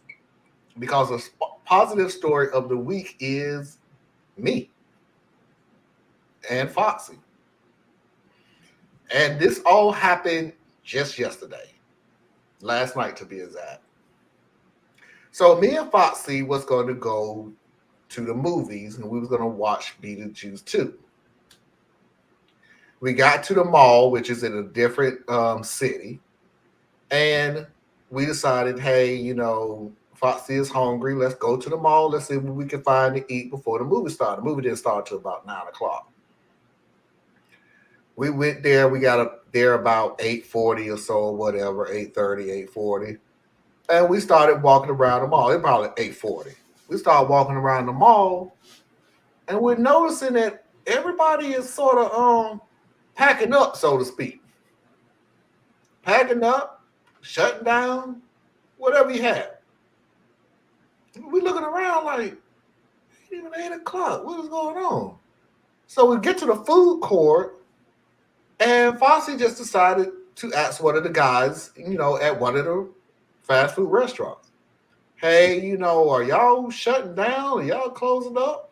And the guy was very polite, very well-mannered. He said, yes, ma'am, the mall closes at 8 o'clock. And we went, what? The mall closes at 8 o'clock. She said, yes, ma'am. He said, yes, ma'am. Only the movie theater will stay open, but the mall itself closes at 8 o'clock. So we was like, oh, crap. Okay. So the movie theater itself is pretty big.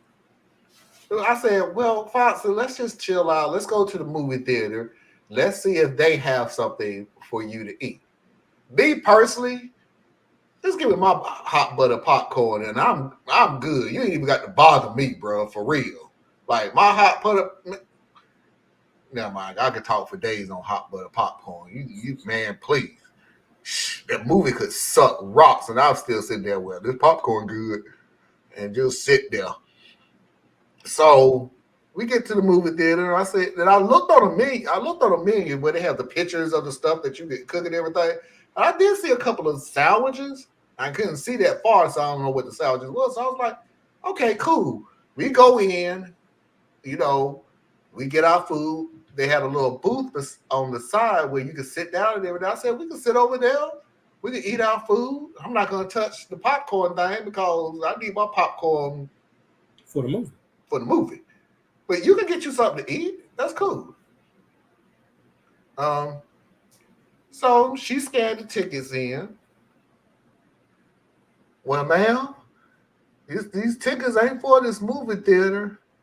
It's for the one on Park Road. And in case y'all don't realize where I am or the definition, I'll just give you an example. Remember the part where I said we was in another city to go to the movie theater? Park Road is closer to Uptown Charlotte. So now we got up to minutes to get from another city to a movie theater that's from our house, 10-minute drive. So Foxy, in her brilliance, is going around curves on 2 wheels and driving like crazy. And I'm just like, you know what? Just get me there safely, honey. It's just a movie. It's just a movie. But we got there. As we're getting out the car, Foxy turns her phone to me and goes, they refunded the money for the tickets. So me thinking, oh, that's nice. They must have knew that something was wrong. You went to the wrong place, and so you don't lose money, and they could get the money back. They just refunded the money because they knew that you was going to go and just purchase tickets at the new place. So let us give you the money because we're gonna get it back. So she said in the car, look, and this is the part where I always get with Foxy. Look, we can spend time sitting here guessing, or we can spend additional time just finding the answer. So let's go. Like, yeah, I see what the problem is. Yeah, I see the tickets. Okay, let's go. Let's find out what we can do. So this and everybody that's watching, the closer we got to the movie theater, the darker it got. We walked up and on the door, the movie theater is closed due to power outage. Your refund for the tickets has already been sent. Okay. So, we ain't on no movies. I don't know no other AMC anywhere near us, so okay. But we are in a largest size mall. So we said, okay, cool. Let's just go eat. Let's go eat, and we'll go home and we'll chill out. So we found this place that we've never eaten before. That's one of our rules is that we try our best never to eat at the same place twice. Even if it's a great place and everything, let's just try new things. That's cool. We always eat at the same places. Yeah. Because we don't like being disappointed. For years, we've done that, and we was like, no, let's go somewhere else. Let's do something else. Let's not eat the same stuff. So we'll go to this place who is very big on vegan and allergies. Like, that's their thing. You got an allergy, just let us know. We'll handle it. You ain't even got to deal with that. If you're vegan, let us know. We'll handle it, and we'll deal with it. It was by far, at the very least, my top 5 worst foods we have ever ate. It was terrible. Well, I mean, you lost me with vegan and hypoallergenic food. I'm just like, bro, you're going to be like they see in the movies where they give you this wheat germ and dirt. And it wasn't a vegan place. They just said they specialize in catering to people with vegan tastes. But I have never had fried fish that had no seasoning whatsoever. Zero. Nada. Makes sense. So, it's hypoallergenic, bro. Yeah, whatever. It was awful. one of the worst places we ever ate at.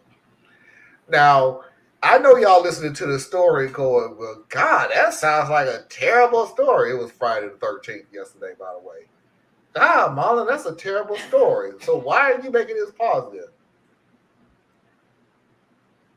I'm making this a positive story because there was absolutely zero argument between me and Foxy about this whole terrible event. Like zero.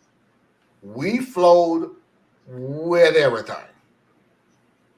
I didn't even feel like blowing up. There was nothing in my part that was mad. Like, it was like, you know what, it is what it is. It is what it is. Let's just keep it pushing. I also made a joke to my mom when I was telling her the story. I said, this was God right here. This is God telling you and Foxy, y'all need to sit down and have a real conversation instead of a real date where y'all hold conversations instead of a date where y'all both sitting there staring at the same screen where you know you ain't gonna talk to each other. So we sat there, we laughed all the way up there, we laughed all the way back, we laughed at dinner, we laughed mostly at the dinner because how horrible the freaking food is, and we started picking on the food. But it was just wonderful. There was no animosity between, woman, how you get the wrong tickets? There is no way you're going to mess that up. They got the proof of the tickets on there. Well, if you got a problem with it, the next time you buy the tickets. It was nothing. It was just a cool freaking day. Came home, chilled out, went to bed. That's how it's supposed to be when you go out with your girlfriend. Here's the deal, folks. Everybody has this big thing where they always go, everybody make mistakes. Normally you say everybody make mistakes when you make the mistake. And you just trying to brush past it and stuff like that. Everybody has this thing where you need to find ways that you can hold a conversation, a decent conversation. I'm not sitting there talking about some doggone political debates or social debates and everything with your significant other. Sometimes you do. Just talk, reminisce. What's your plan? What's your goal for next year? What's the plan for us? What's the plan for you? How can I be involved in that? You need any help with it? Stuff like that. It would go down as one of the most wonderful days I had. That's good. With being the worst day where nothing happened, nothing worked. But nothing bad happened. Nothing that's going to have me traumatized, no. So, okay, went to the movies. That didn't work. Went to the other movies. That didn't work. Like, okay, it ain't like this was the last day of them showing Beetlejuice 2. We just picking all day. Yeah, like me and Tip, our thing is like, if we can go out to eat, but something about us trying to go to the movies. First of all, I don't like going to the movies. But something about us going to the movies, we always end up in an argument about something stupid. Just pull up at the movie theater, mad as hell. But if we just gonna go out to eat or just go out and do something, no problems. Great time. All good. Yeah. So I don't know. Maybe that's why I don't really like movies. Dirt is not halogenic. And speaking of that, Well, it's clean dirt, Susan. It's fresh dirt. By the way, they have the French fries was natural cut. I like that with the skin on them. Yeah, it was all natural because they must have forgot. Well, we go fry the French fries, the skin, and the dirt that the. Oh, they didn't wash potato first. I was snapping in some dirt. I'm like, woo! I'm done with this. I'm done with this right here. Hold on, I gotta get Foxy's Foxy take on it. Foxy. I'm telling everybody about the story about what happened last night. Oh my gosh. It was, and on an outside perspective, it should have been a horrible night. And it just wasn't. It was just, okay.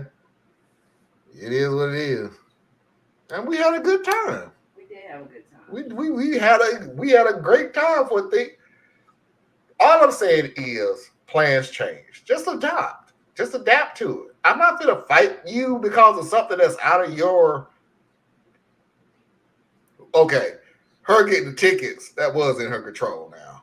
Like, I didn't pay attention. but she didn't pay attention. It's okay. Oh wow, cool. We got time to get to the movies. She even told me, you not even mad over them? Like, no, not really. Because my perspective is I'm out with my wife. So, the real goal is achieved. To do something with my wife. So, nah, I'm good. I also told him about the terrible food we ate. Oh, yeah, it was fun. I bet you all had the time of your lives, something to tell the grandchildren. Yeah, we did tell the grandkids. The grandkids are here, Susan. You came in late. The grandkids are here. All of them? Yep, all of them. So the oldest all the way down to the youngest. The grandkids. Grandkids. And our middle kid. Yes. The oldest all the way down to our youngest is here, and my daughter, who's just using us, but that's another. She came to spend time with her nieces. Niece and nephews. Whatever. That's a different story for a different day. But yeah, whatever. She using us. So anyway, that's my positive story of the week. I hope you enjoyed it. Do I want to repeat it? No. Literally wanted to see Beetlejuice too. So no. So from this point on, when Foxy is picking up the tickets, I'm gonna have to look at the tickets before she click submit for the payment. Got my $15 back though. Mafia video of the week.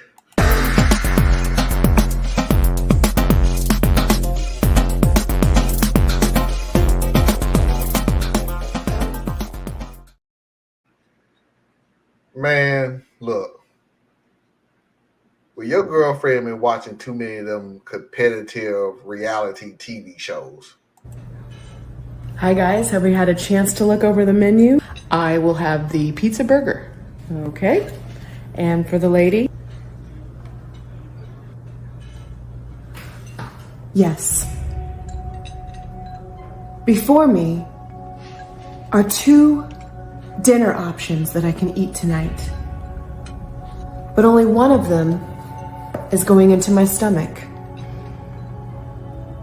I have lemon chicken, but it's lacking the seasoning.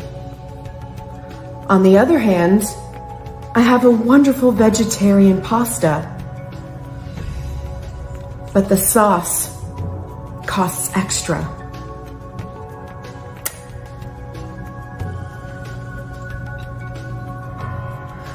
The dish that I am choosing for my dinner tonight will be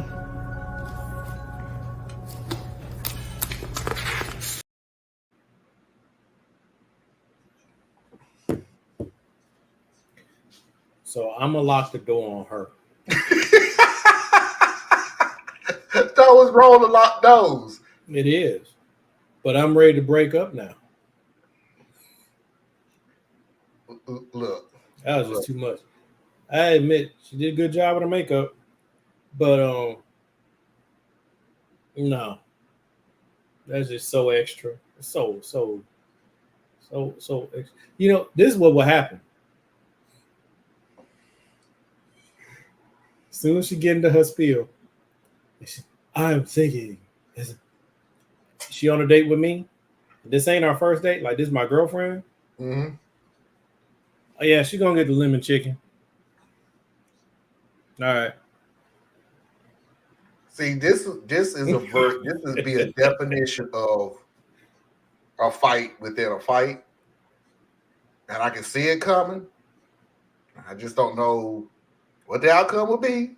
Either take it the good way that I'm trying to explain it to you, or it's just gonna be a blown out fight. So when we going out to dinner again? We not. Why are you too extra? You see how I order my food? Like 3-4 lines. you had to have this dramatic turnaround, pause, give your explanation. Well, no, give the competing foods and what they lack thereof. And, bruh, I'm hungry. I'm hungry. I'm hungry. Hello, I'm hungry. Yeah, we went out with some family friends years ago. It's been years. But I said, here's me. When I order food, I'm not changing anything about what I order. Like, I'm looking through the menu to find something that I want.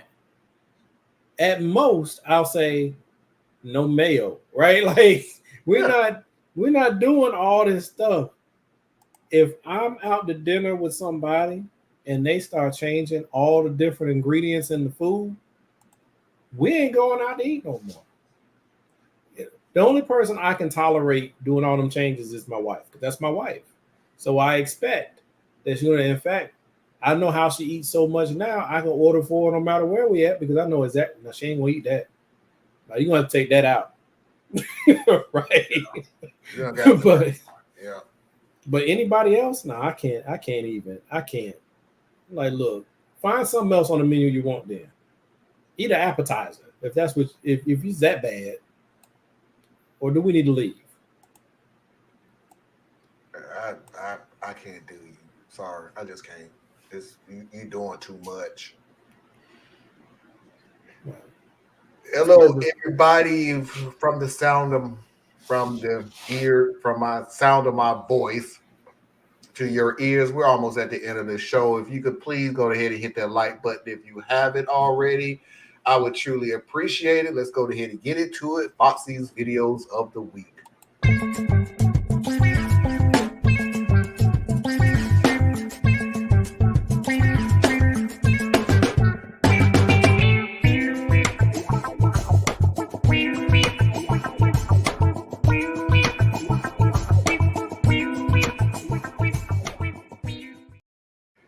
So today's videos is going to be a musical version of the show, 3 videos. So let's go ahead and get into it. The first video, 90s R&B songs gone wrong. Oh, baby, please, I'm down on my knees. I need you back in my life, baby. I was wrong. I know I cheated on you about 1,000 times, but it would never be 1,001. Let me come home. I'm sorry for stealing money out your purse to purchase a black and mild. I'm sorry for messing around with your best friend. Now we having a child. Oh, I hope that's cool with you. Cause if it's not, I wouldn't know what to do. I might just jump off the bridge just like Humpty Dumpty did. Oh.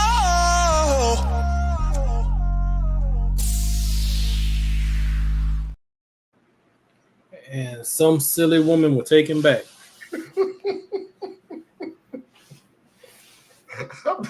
I hope this is okay with you. Because if it's not, I don't know what to do.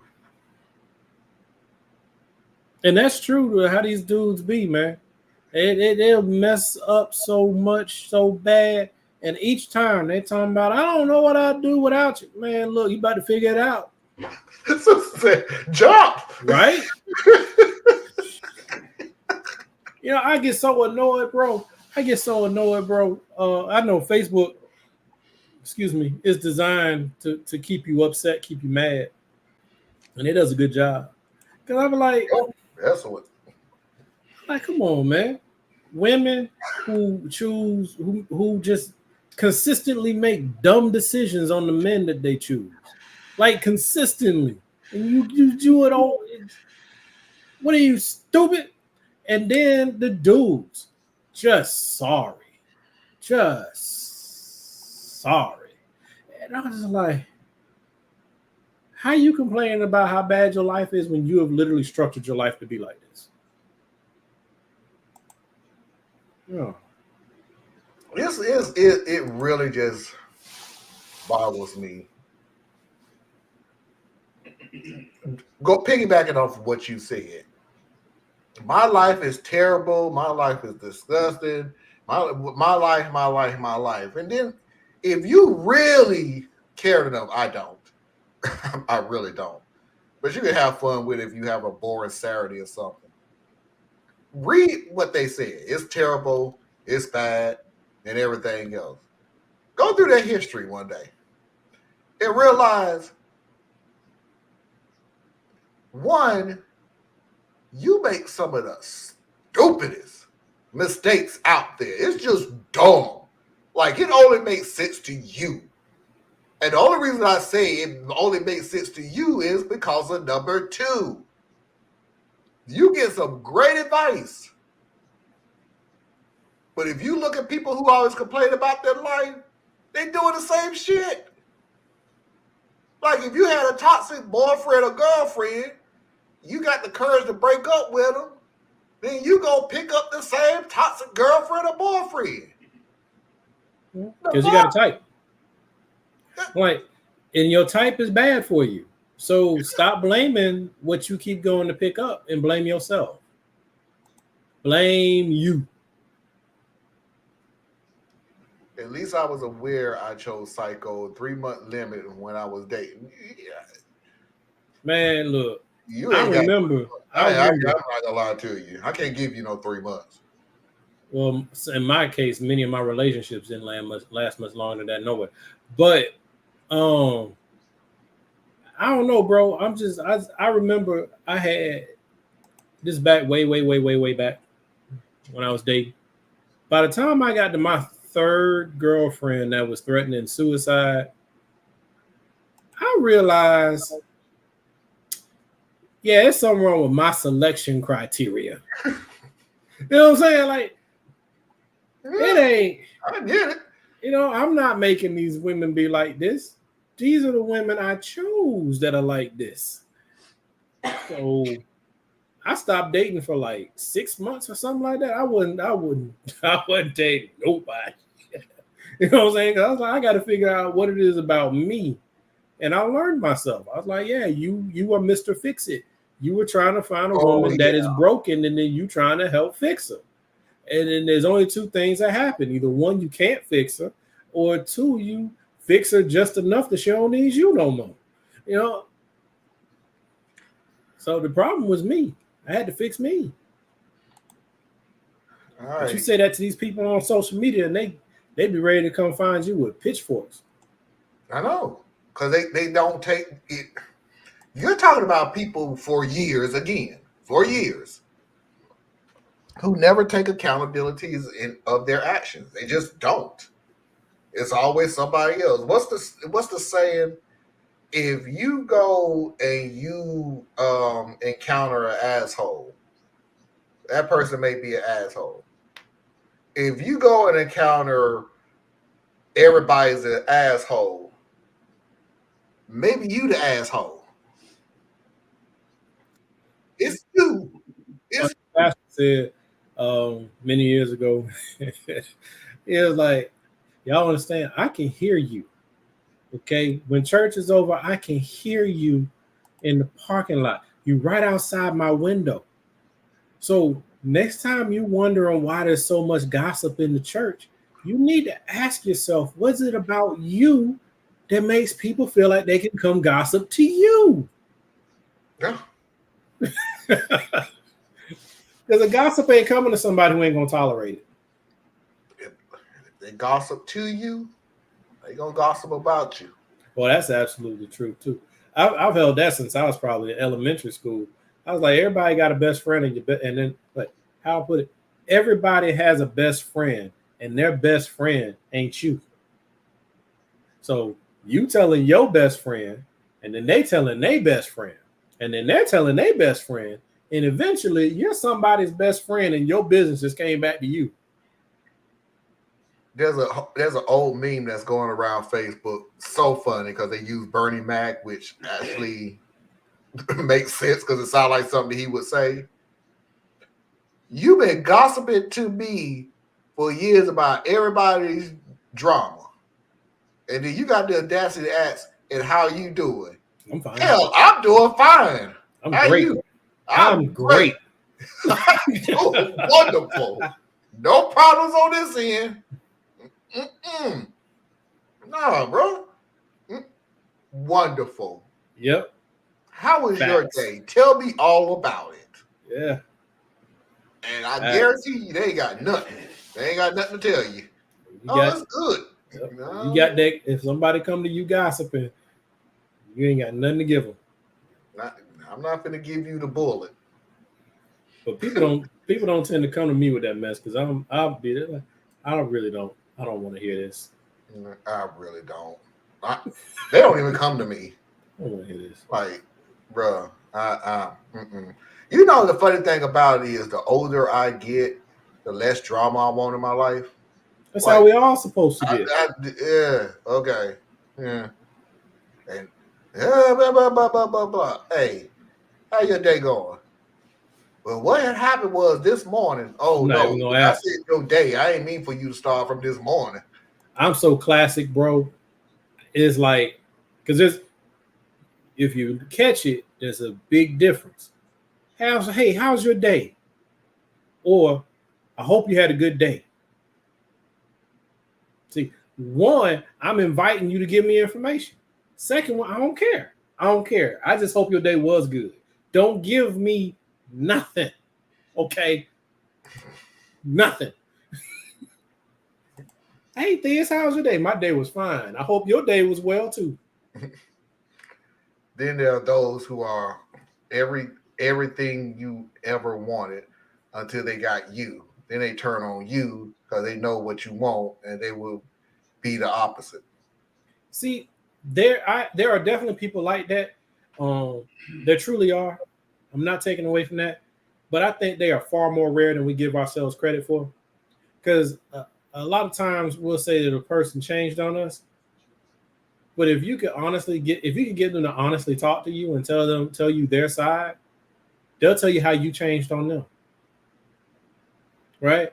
Yeah. Like I've had that discussion with people periodically over the years. I'm like, you say that she's changed, but did she change in response to you, or did she change by herself? Right? Like sometimes people didn't switch up on you. Sometimes people were reacting to you. And that can be the case. Of course, sometimes people are just crazy. Or they're just really diabolical. You know, they get through their life hustling and getting over on people, which is just horrible. Can't stand those people. All right, let's go ahead and get into the second video of 3. Like I said, all of these are musicals. I don't know if this was set up. I don't know if this was staged or something like that. If it's staged, cool. If it's an organic moment, again, it was cool. I just thought it was cute. Excuse me, can you play My Heart Will Go On by CD on? My Heart Will Go On? This one?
Sorry. Absolutely staged. 100% adorable. It was cute. It was really cute. But yeah, it was staged.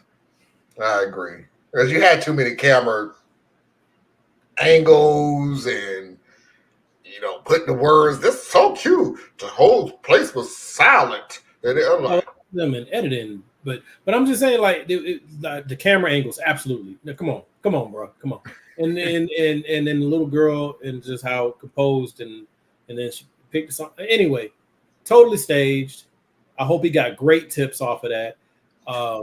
Don't do the same hustle in the same place twice, sir. Spread out just a little bit, but truly adorable. Truly adorable. in and but for tomorrow, yes. We're getting better. I think we're getting better. Then Susan came back. Oh wow. It was really cute. Staged or not, it was really cute.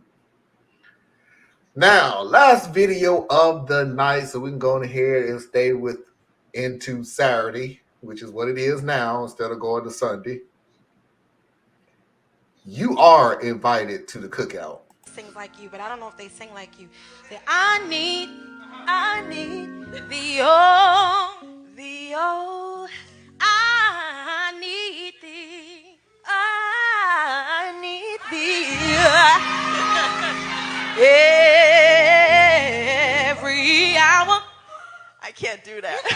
Go ahead, do it your way. I need thee. I need thee. Oh, bless. Oh, girl, go sit down, girl.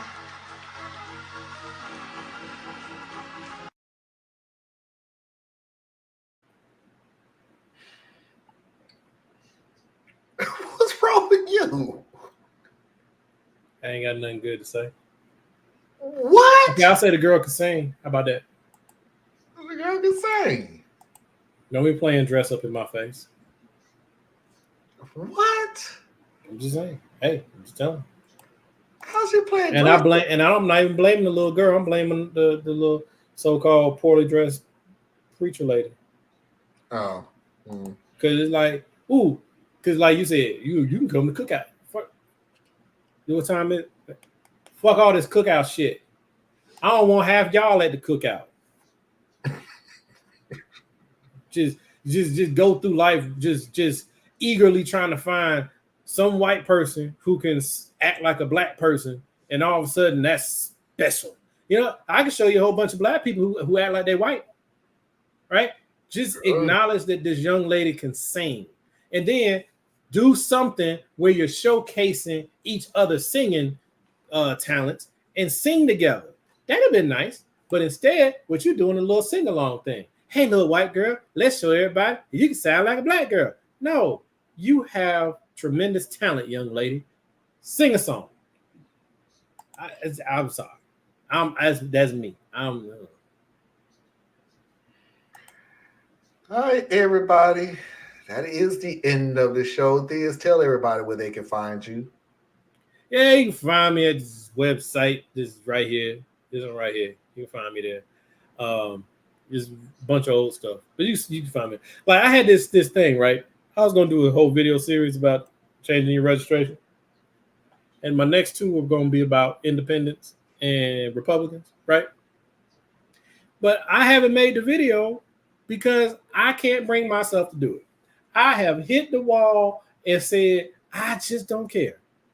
Okay. I just don't.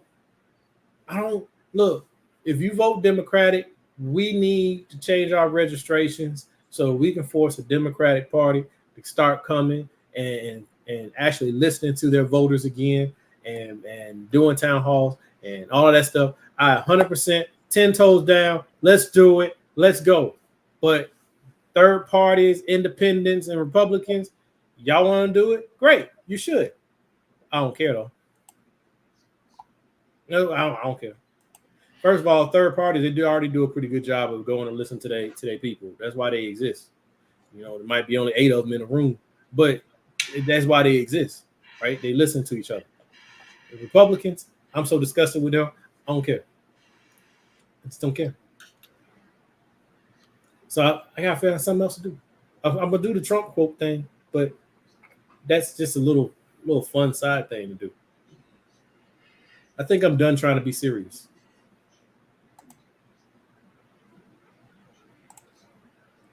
If I hear vote blue, yeah, because I do not. I'm gonna tell you right now. I don't care who hears it. I don't care if you don't like me.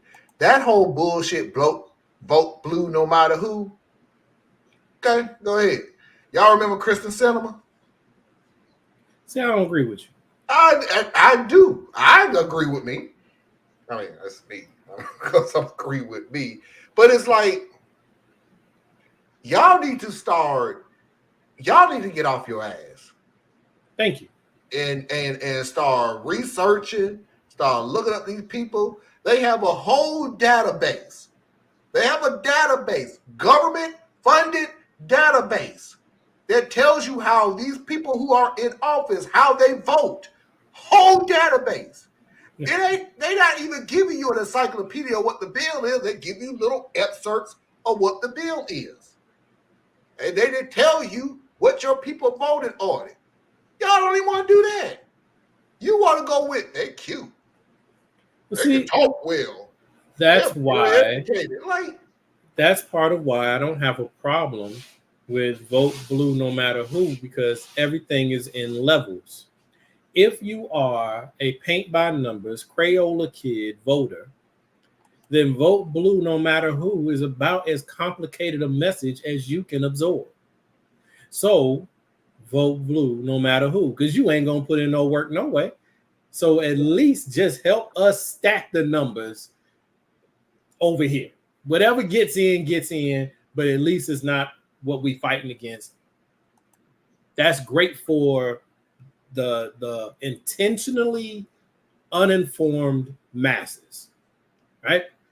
Now, for the more informed masses, then it's vote blue depending on who, right?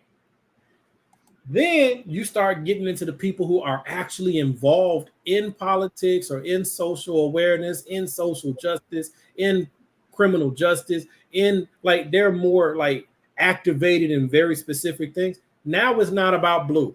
Now is what issues matter to you? What movement are you engaged upon and where are you trying to go? Now, who is going to get you further down that path than someone else? Purely practical. How do we do this strategically and tactically?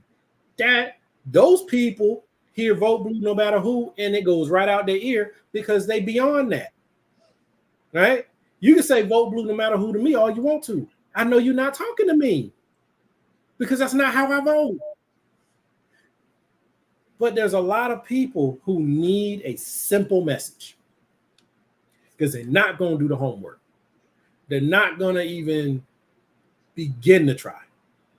Or they're going to say something so fanciful. Like, I don't want to do any work, but I think the government should do this. You know what? Close your eyes, click your heels, and make 3 wishes. Let's see what happens. You're right. So vote blue no matter who. I'm good with it because it's what some people need. I know I was real negative about this before with Beyonce, but I apologize. I was mistaken. There's a reason they do it because it works. So if you need Beyonce to come out and say, vote for whomever, then fine. Thank you, Beyonce. You need Taylor Swift to come out and say, vote for whoever. Well, fine. Thank you, Taylor Swift. Whatever gets somebody up off their butt to go vote. Because see, here's one of the things that I think is super important. You have to build muscle memory.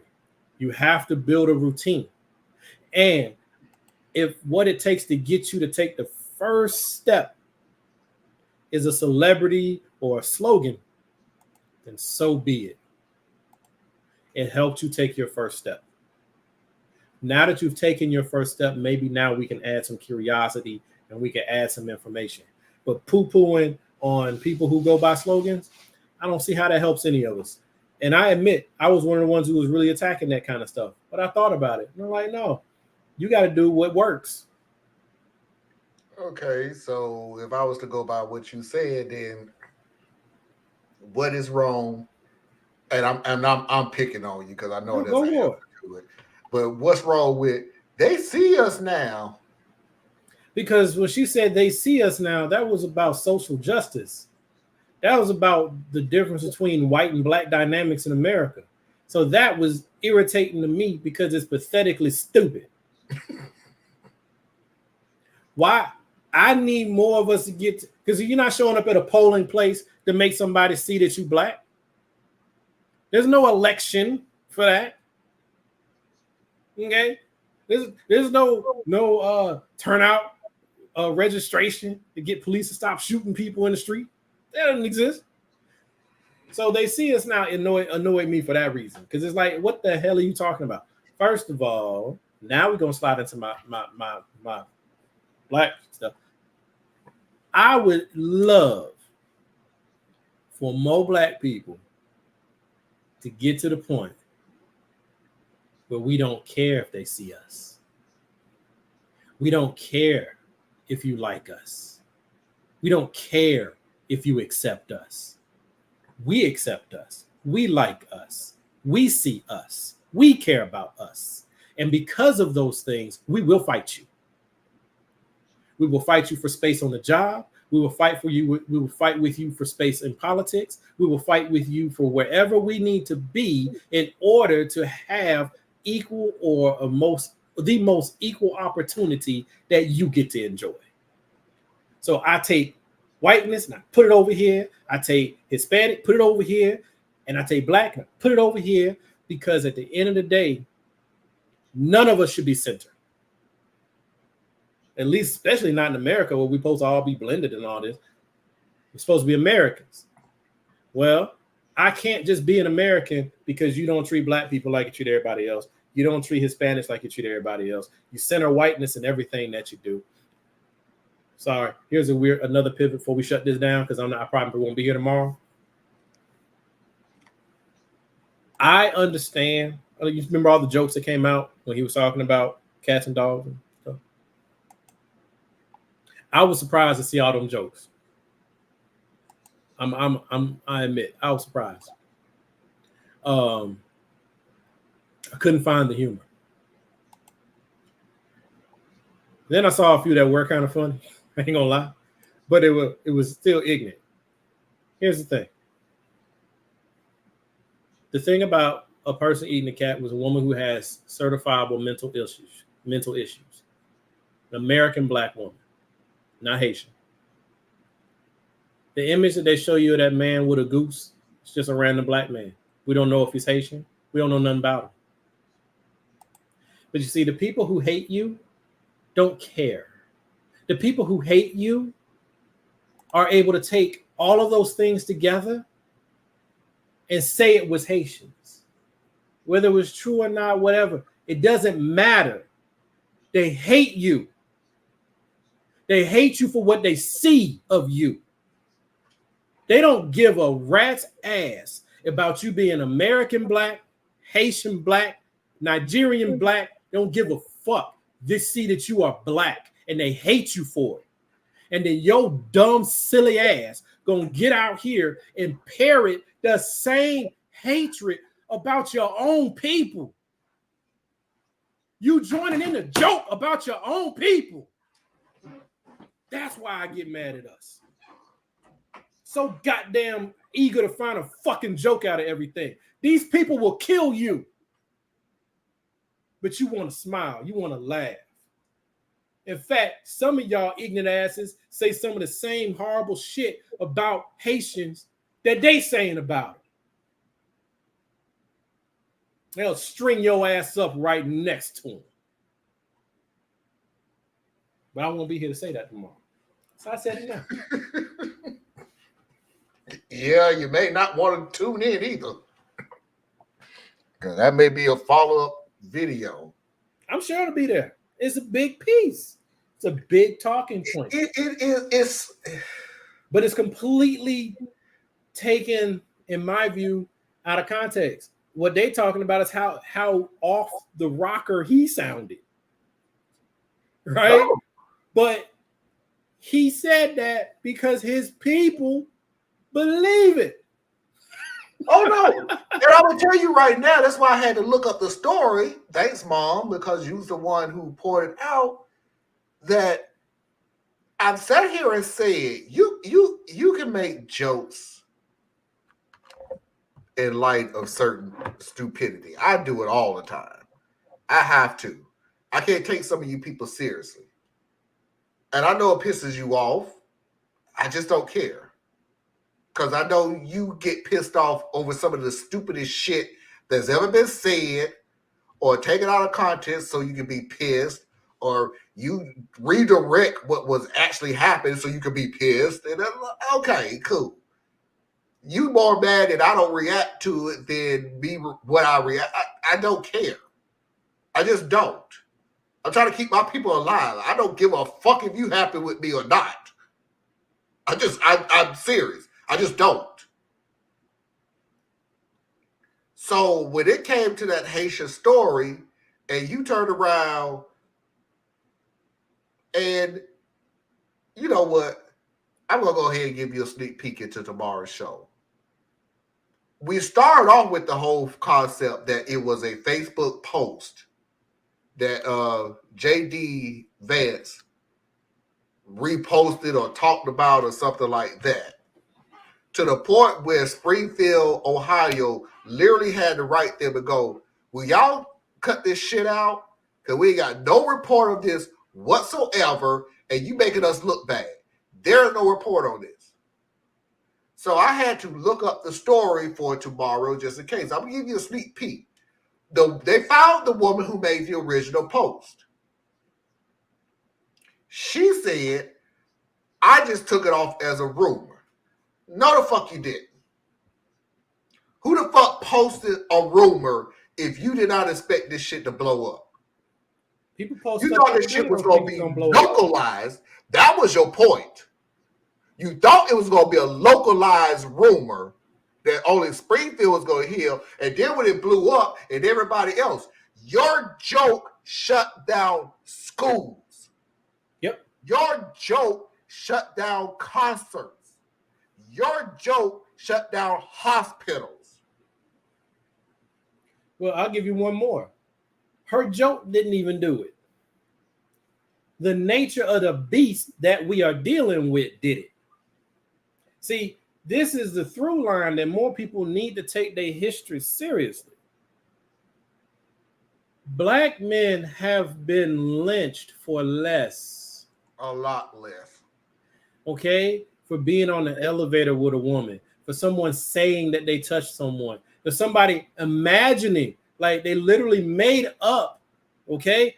Story of Rosewood. Lady was cheating on her old man with another white man, but she was so afraid of her man catching her cheating that she lied and said a black man did it. So they went and burned down the whole black town next to him.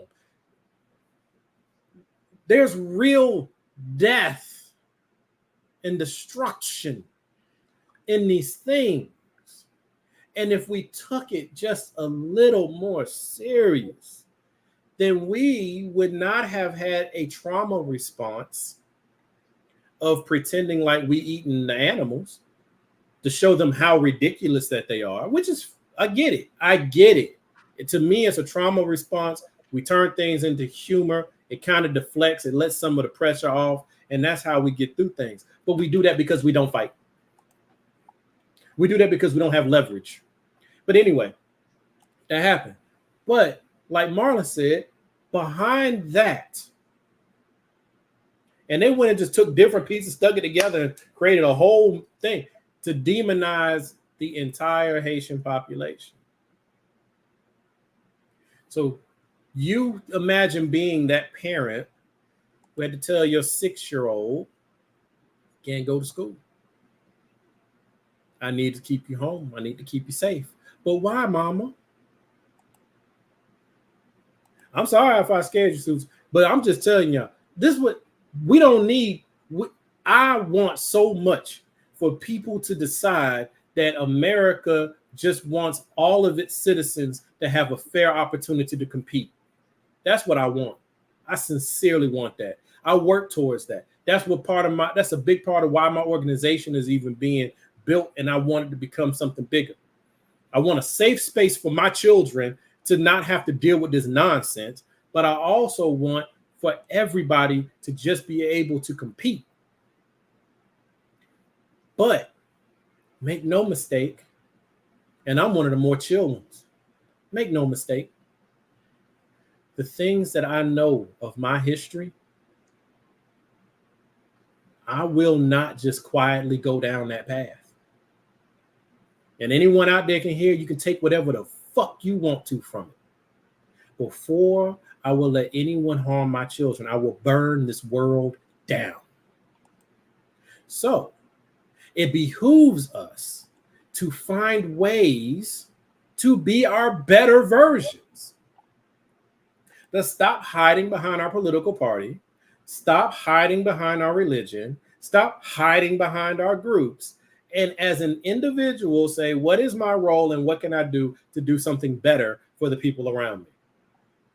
That's what I want, because I know what would follow is not going to be pretty, and there will be no winners.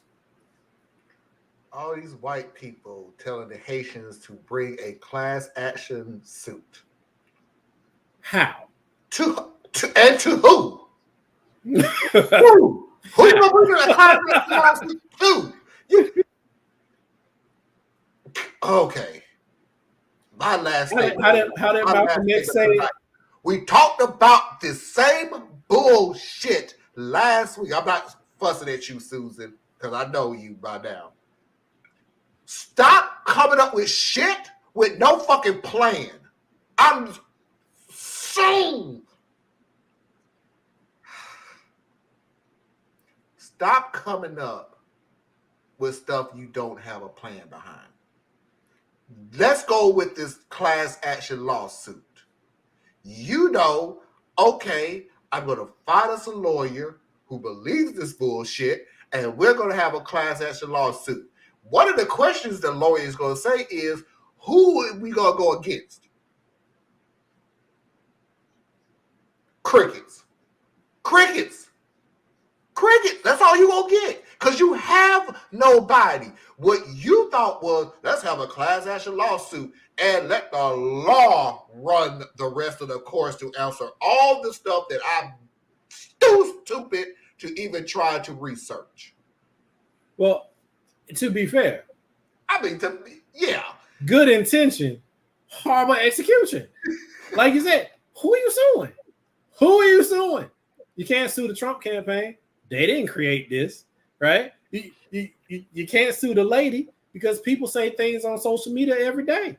You can't sue somebody for being racist if they didn't do nothing. So now you have to wait for someone to actually cause harm.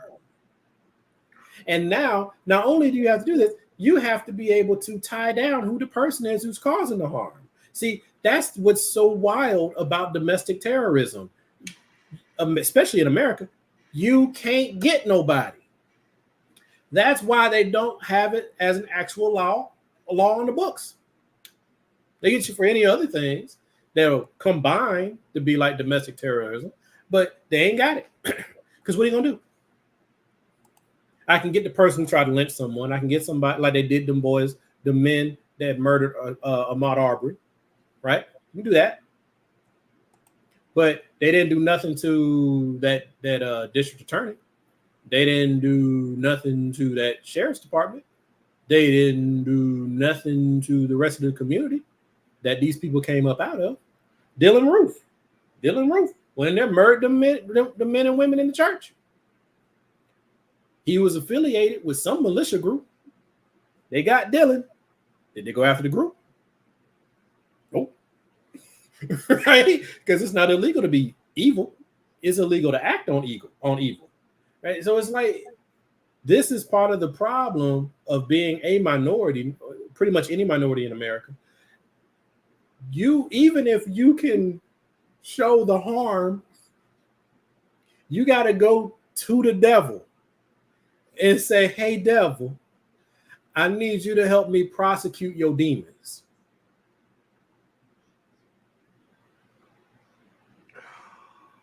See how that's gonna go. All right.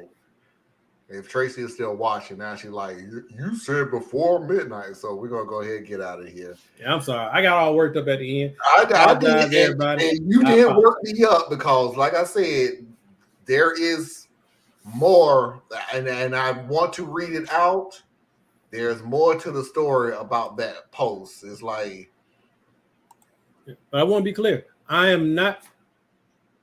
I can't co-sign on the statement. I can't co-sign on but that. I what can't. My anger, if y'all ever play this back, the anger that I was expressing was not directed at white people. No. See what I'm saying? See, white people, first of all, white is a status. It's not even a group, right? In America, white is a status. It's the highest part of the racial hierarchy, but it's not a real group because you got everybody in there. German, Polish, Swiss, they're all in there. My frustration is with my community and how we respond to things. I don't like our responses. And I know people are going to tell me, oh, well, too bad. And I agree. Oh, well, too bad. But that's where my anger is right now because I'm looking at my army and my army ain't ready to fight.